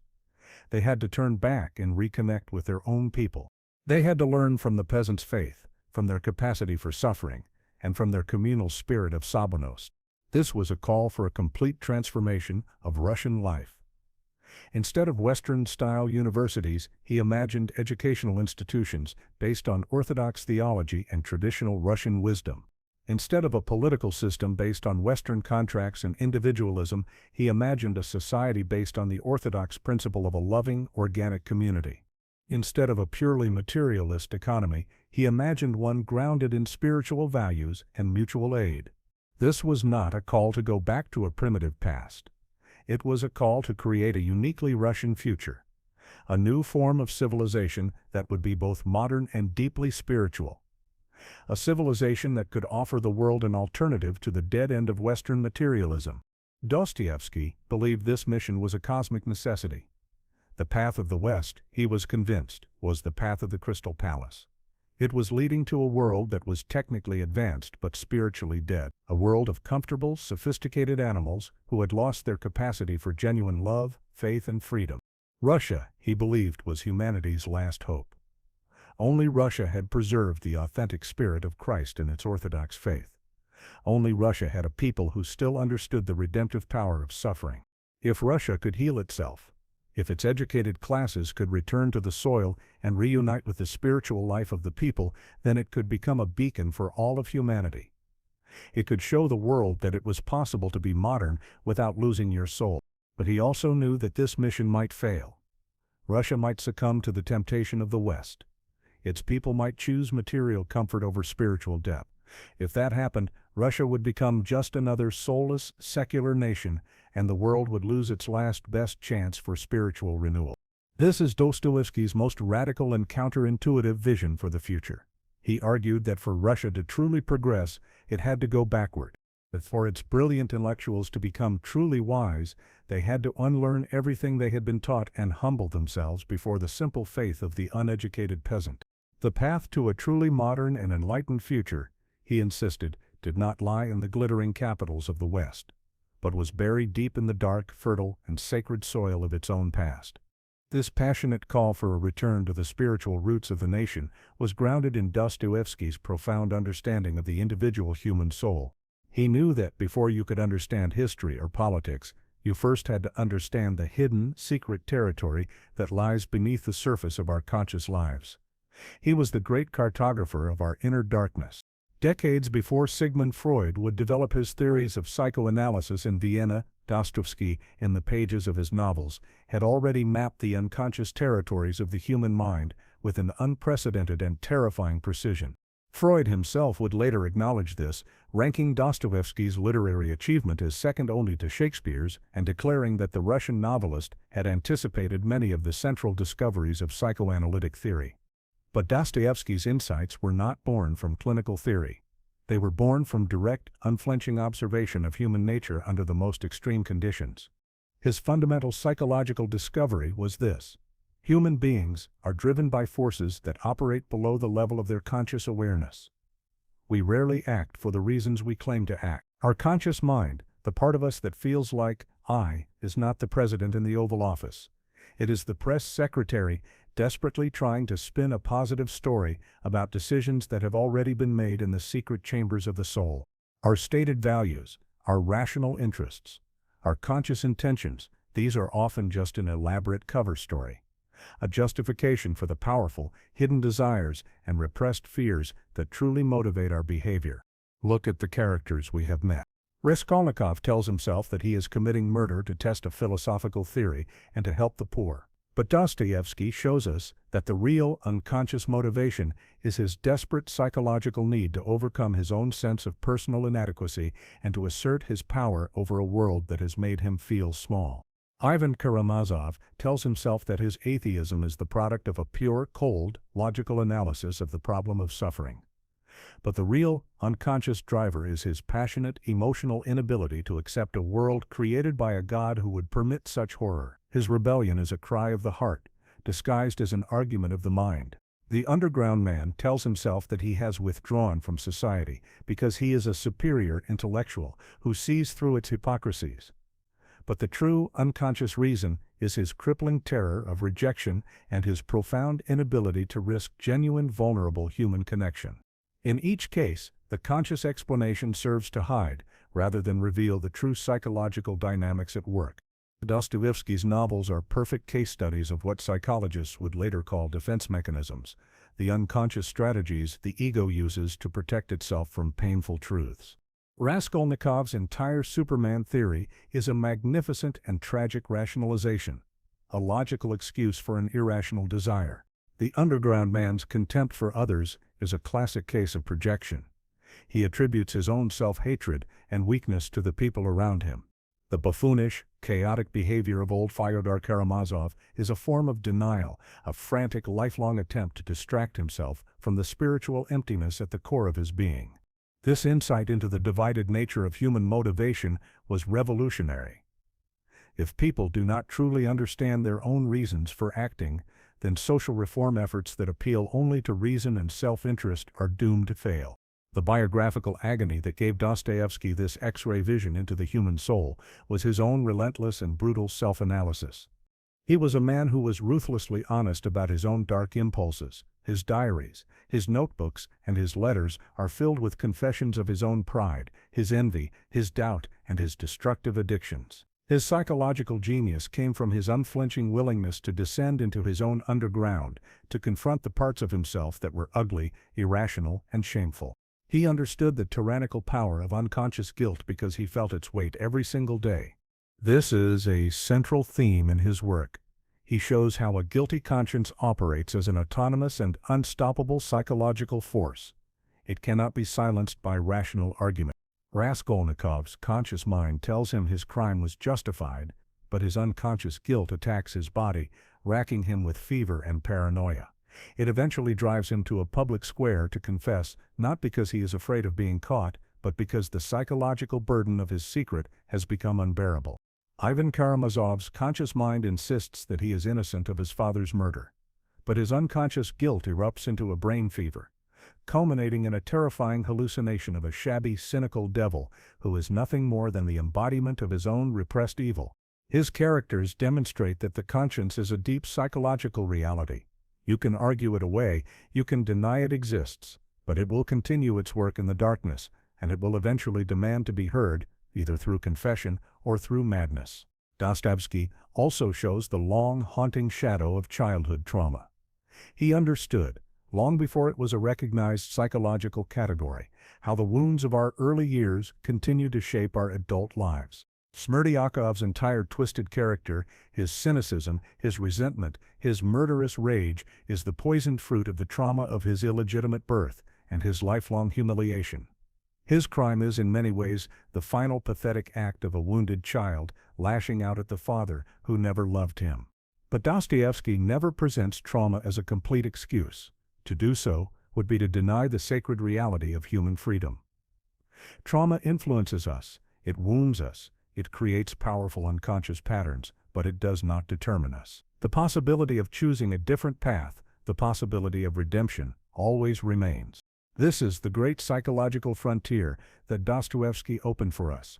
He proves that we are strangers to ourselves, driven by ghosts we cannot see and motives we refuse to acknowledge. The conscious mind is not the master of the house, it is a frightened servant, desperately trying to tidy up a mansion that is haunted by the past and ruled by a master who lives in the cellar. True self-knowledge is not found in the bright, orderly rooms of our reason, but in the terrifying and courageous descent into that underground. This journey into the psychological underground, into the labyrinth of our hidden motives and our divided selves, leads us to a terrifying question. If we are this broken, this haunted, this much a stranger to ourselves, is there any hope for us? Dostoevsky's answer is a difficult and profoundly countercultural yes. But the path to healing, he insists, does not lie in the avoidance of pain. It does not lie in therapy, in social reform, or in the pursuit of happiness. It leads directly through the heart of the very thing we are most terrified of.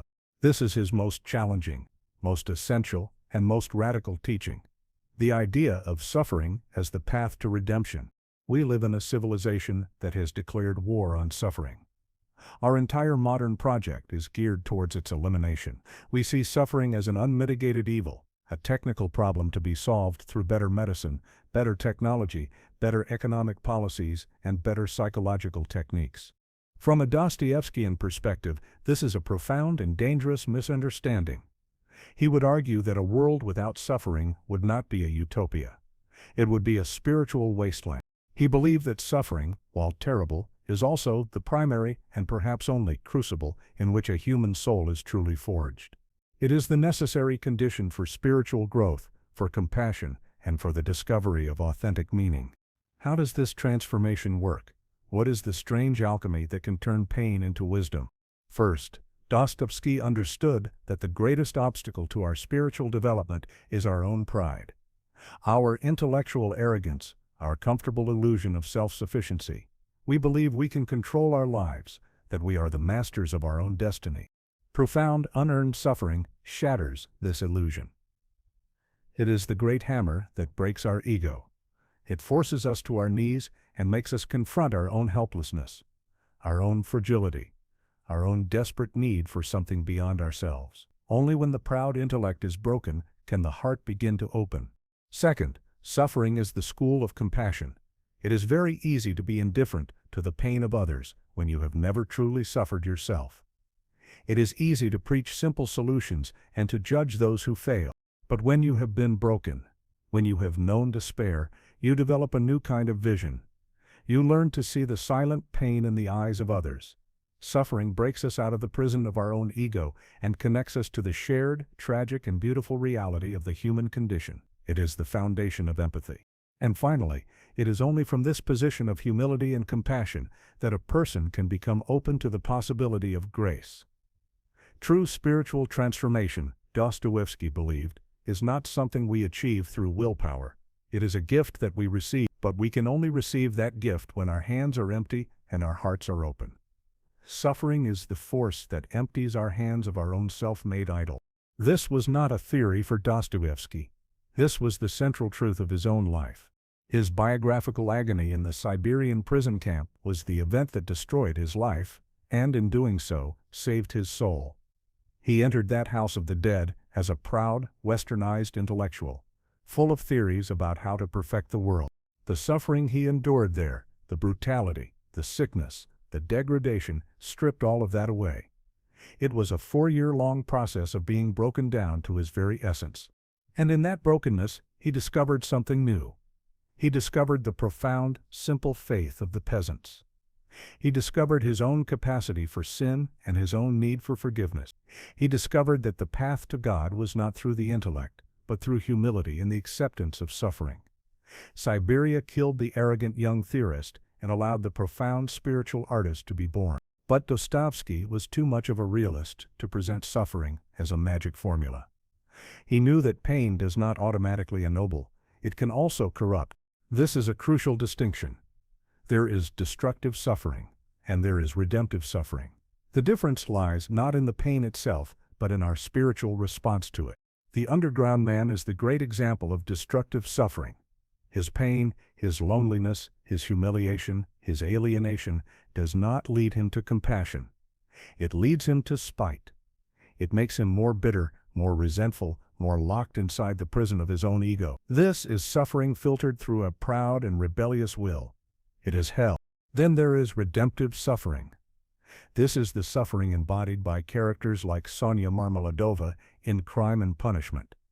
She is a young woman forced into prostitution to support her starving family. Her circumstances are the definition of degradation, yet her suffering has not made her cynical. It has made her profoundly humble, compassionate, and capable of a love that is almost divine. Her pain has become the source of her spiritual power. The ultimate dramatization of this process is the redemption of Raskolnikov himself. His real punishment is not the prison sentence. His real punishment is the psychological torment that follows his crime. But his true redemption only begins when he finally accepts his sentence and goes to Siberia. It is there, in that place of suffering, and through the unconditional, suffering love of Sonia, who follows him, that his intellectual pride is finally completely shattered. He is forced to abandon his arrogant theories and confront the simple truth of his own sinfulness. The novel ends not with a complete transformation, but with the promise of one. Dostoevsky writes that this is the beginning of a new story, the story of the gradual regeneration of a man, of his gradual passage from one world into another. That passage, that journey to a new life, is only made possible through the voluntary and humble acceptance of his suffering. This is Dostoevsky's great unsettling gospel. In an age that seeks to eliminate all pain, he tells us that pain is the price of our humanity. He shows us that the soul is not a muscle that grows through comfort, but a seed that can only crack open in the hard, frozen ground of sorrow. The path to a life of profound joy and love does not lie in avoiding the darkness, it lies in the terrifying and sacred journey directly through it. This difficult journey through the crucible of suffering is not an end in itself. For Dostoevsky, suffering is the school, the harsh and necessary training ground. But what is it training us for? What is the ultimate reality that can only be perceived by a soul that has been purified by pain? The answer is the final and most powerful force in Dostoevsky's universe. It is the destination of his entire philosophical journey.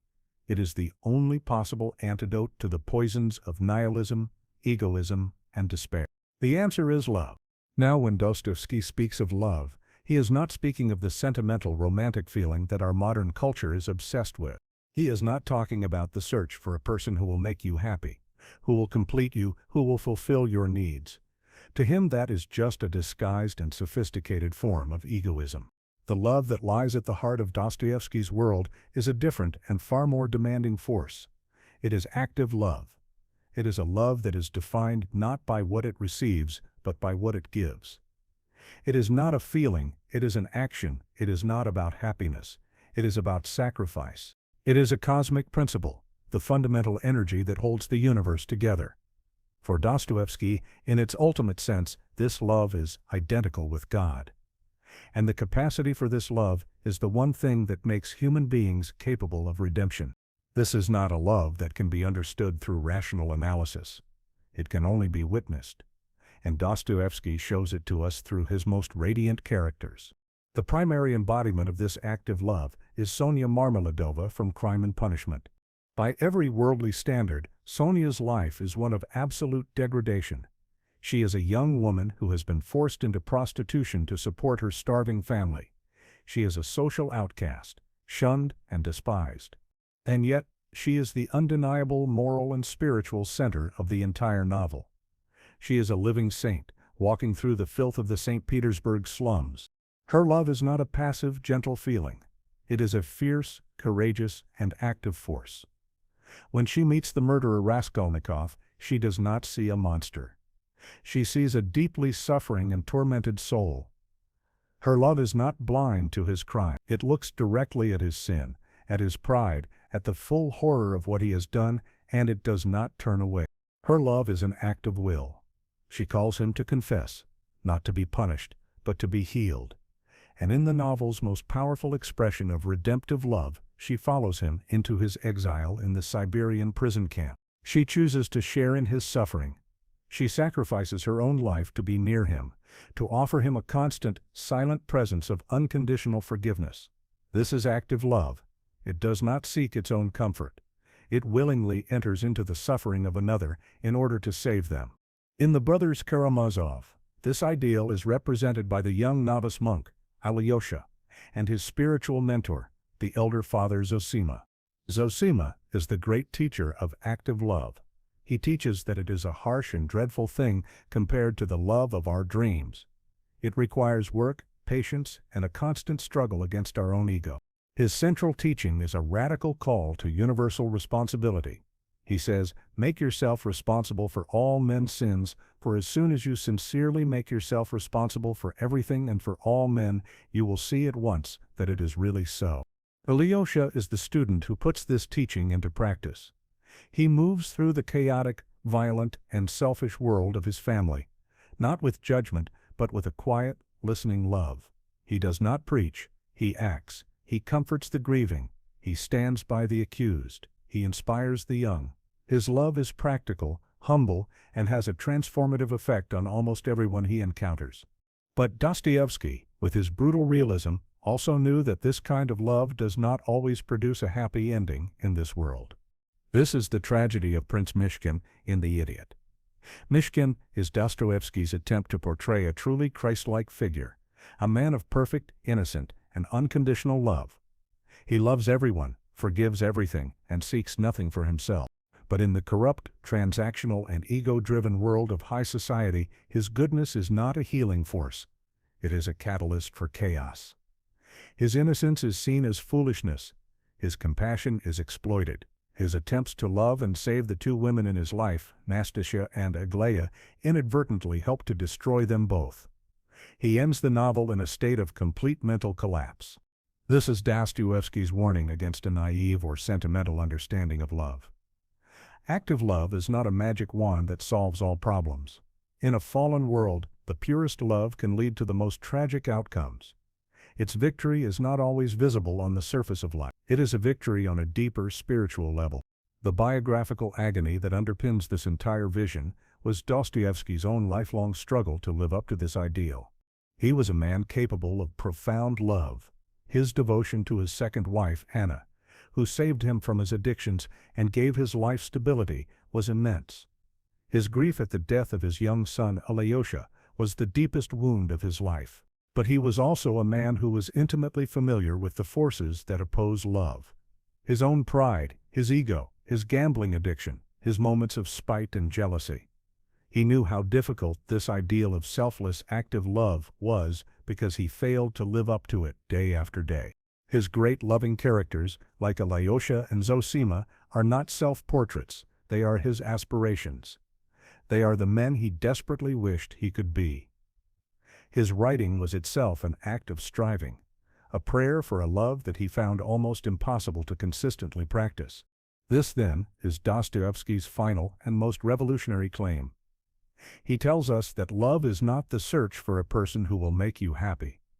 It is the search for a person whose suffering you are willing to share. It is not an emotion you feel, but a cross you willingly choose to bear. The ultimate reality is not found in the blissful union of two souls, but in the agonizing and sacred act of one soul choosing to sacrifice itself for another.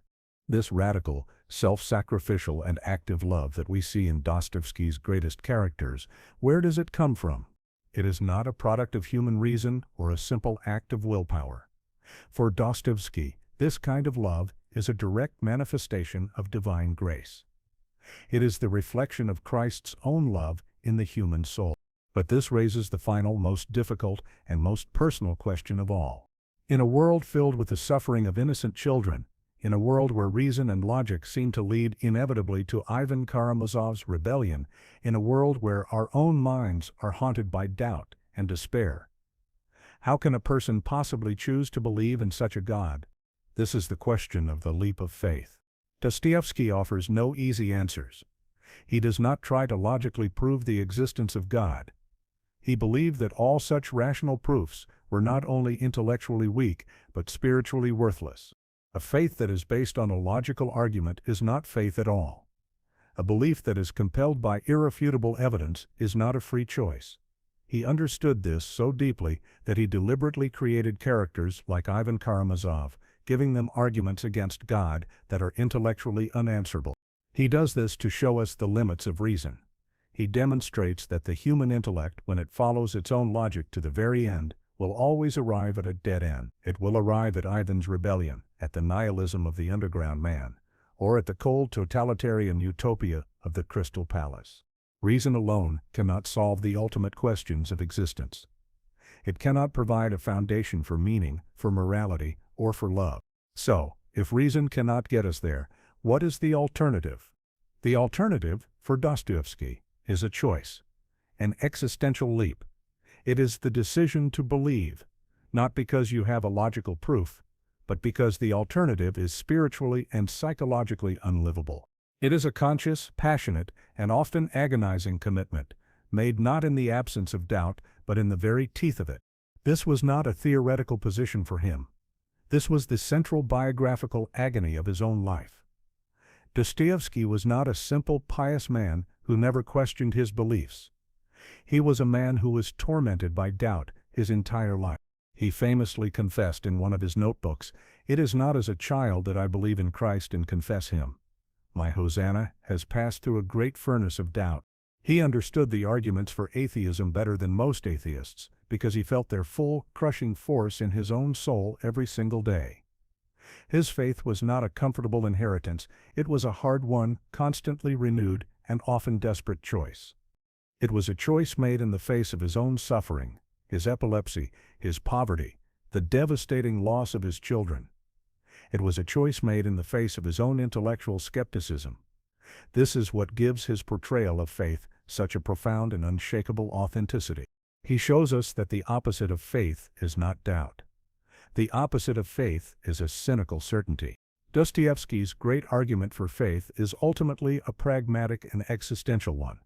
He shows us, again and again, what happens to the human soul when it tries to live without God, without a belief in some transcendent source of meaning and morality. Look at his characters who attempt to live by reason alone, who try to build a life on the foundation of their own intellect. Raskolnikov's rational theory of the Superman does not lead to a glorious new morality. It leads to a squalid murder, followed by a hell of psychological alienation and spiritual torment. Ivan Karamazov's intellectually unanswerable rebellion does not lead to a life of noble humanistic protest. It leads to a brain fever, a terrifying hallucination of the devil, and a complete mental collapse. Characters like Svidrigailov in Crime and Punishment or Stavrogin in Demons, who truly try to live out the principle that everything is permitted, do not find a liberating freedom. They find a soul-crushing boredom and a profound spiritual emptiness that ultimately leads both of them to suicide. Dostoevsky is making a powerful argument. You may not be able to prove that God exists, but he demonstrates through the logic of his characters' own fates that to live a truly human life, a life of meaning and love and hope, you must live as if he does. The leap of faith is not an intellectual conclusion. It is a fundamental orientation of the soul. It is the choice to respond to the world's suffering not with Ivan's intellectual analysis and rebellion, but with the active, compassionate love of Yasha. Alyosha cannot answer his brother's devastating arguments. He has no logical solution to the problem of innocent suffering, but he chooses to live a life of faith anyway, and that choice frees him to act. It frees him to comfort the grieving, to inspire the young, and to bring a small flicker of divine love into a dark world. Faith, for Dostoevsky, is not an intellectual assent to a set of doctrines. It is an act of love. It is an act of trust in a reality that transcends our limited Euclidean understanding. This is the final agonizing crucible of Dostoevskian faith. He teaches us that a belief that has never been tested by doubt is not a belief at all. It is a superstition. True faith is not found in the light of certainty. It is a candle that one chooses to light in the deepest darkness of uncertainty. You do not find God by solving the riddle of the universe. You find him in the courageous, irrational, and grace-filled choice to love the world, even when you can no longer understand it. This leap of faith, this agonizing choice to believe in the face of uncertainty, is the final and most critical act in Dostoevsky's great human drama. We have journeyed with him into the darkest corners of the human soul. We have stood before a firing squad and felt the last seconds of life tick away. We have walked the frozen grounds of a Siberian prison camp. We have descended into the cellar of the underground man and wrestled with the demons of modern consciousness. We have stood trial with the Brothers Karamazov. We have wrestled with his saints and his sinners. What then is his final vision? What is his ultimate enduring message to our own modern, fragmented, and often faithless world? First and foremost, his legacy is one of prophecy. Writing in the 19th century, he saw the future with a clarity that is still breathtaking. He predicted the rise of totalitarian movements, understanding with perfect precision how their utopian promises would lead to unprecedented tyranny. He mapped the unconscious mind, the divided self, and the complex, hidden motivations that drive human behavior, anticipating the greatest discoveries of psychology by decades. He diagnosed the spiritual sickness of modernity, the alienation, the loss of meaning, the nihilistic despair that would come from a world that had lost its faith, and his diagnosis remains more relevant today than ever. But his greatness lies not only in his dark prophecies, but in his unflinching intellectual honesty. Dostoevsky never created easy villains or strawman arguments. He gave the most powerful and persuasive lines to his doubters and his rebels. Ivan Karamazov's case against God is so powerful that it has shaken the faith of readers for over a century. The Grand Inquisitor's argument for security over freedom is so compelling that it remains the ultimate challenge to liberal democracy. He refused to offer comfortable reassurances or simple solutions because he knew that life does not offer them. This intellectual honesty is what makes his ultimate affirmations of faith and love so profound. They are not the product of naive optimism. They are the hard-won conclusions of a man who has stared directly into the abyss and has chosen, in spite of everything, to hope. And so, his entire body of work leaves us, his modern readers, with a fundamental choice. He lays before us the different paths that the human soul can take. We can choose the path of the Grand Inquisitor.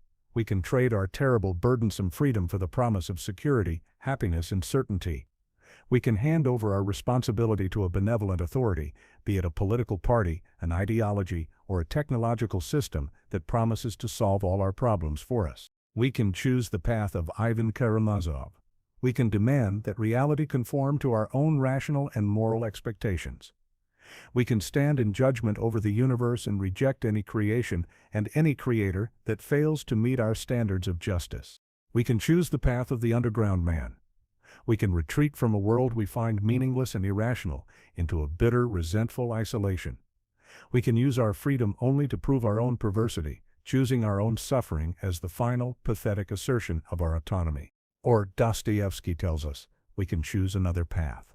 It is the path of Christ, as he understood it. It is the path of Alyosha, of Sonia, of Father Zosim. It is the choice to accept the terrible burden of freedom and the agonizing reality of suffering, and to respond to it not with rebellion or despair, but with active, courageous, and redemptive love. This choice remains as relevant and as urgent today as it was in 19th century Russia. We live in a world that offers us new and more sophisticated crystal palaces, visions of a perfect future engineered by technology, by data, by social algorithms. We live in a world plagued by the very spiritual emptiness that Dostoevsky diagnosed, an epidemic of meaninglessness that haunts even our most prosperous societies. His insights are a powerful and necessary antidote. His warnings against utopian thinking, his understanding of psychological manipulation, his insistence on the sacredness of individual freedom, these are more essential now than ever. The final message of Dostoevsky's philosophical legacy is both challenging and encouraging. It is challenging because it demands that we abandon our comfortable illusions. It demands that we face the full, tragic, and complex reality of the human condition without flinching. It demands that we take responsibility for our choices without the guarantee of certainty. It calls us to love when love is not returned, to forgive when forgiveness is not deserved, and to hope when hope seems impossible. But it is also profoundly encouraging. It is encouraging because it demonstrates that human beings are capable of rising above their limitations to achieve a level of consciousness and moral beauty that justifies all of existence's struggle. It shows that even the most degraded and broken individual can be redeemed through a genuine act of repentance and the acceptance of grace. And it proves that love, truth, and the spiritual reality of the human heart are ultimately stronger than hatred, deception, and brute material force, even when their victory is not immediately visible. Dostoevsky's philosophy offers no easy answers, but it provides something far more valuable, a vision of what human beings can become. He shows us that life's meaning is found not in the absence of suffering, but in the transformation of suffering into love. He demonstrates that freedom is not the elimination of constraints, but the conscious choice to serve something greater than ourselves. And he proves that faith is not the absence of doubt, but the decision to trust in ultimate meaning, despite all the evidence to the contrary. This is Dostoevsky's ultimate gift. Not a philosophical system, but a vision of what we can become when we choose to live with courage, honesty, and love in the face of life's eternal mysteries.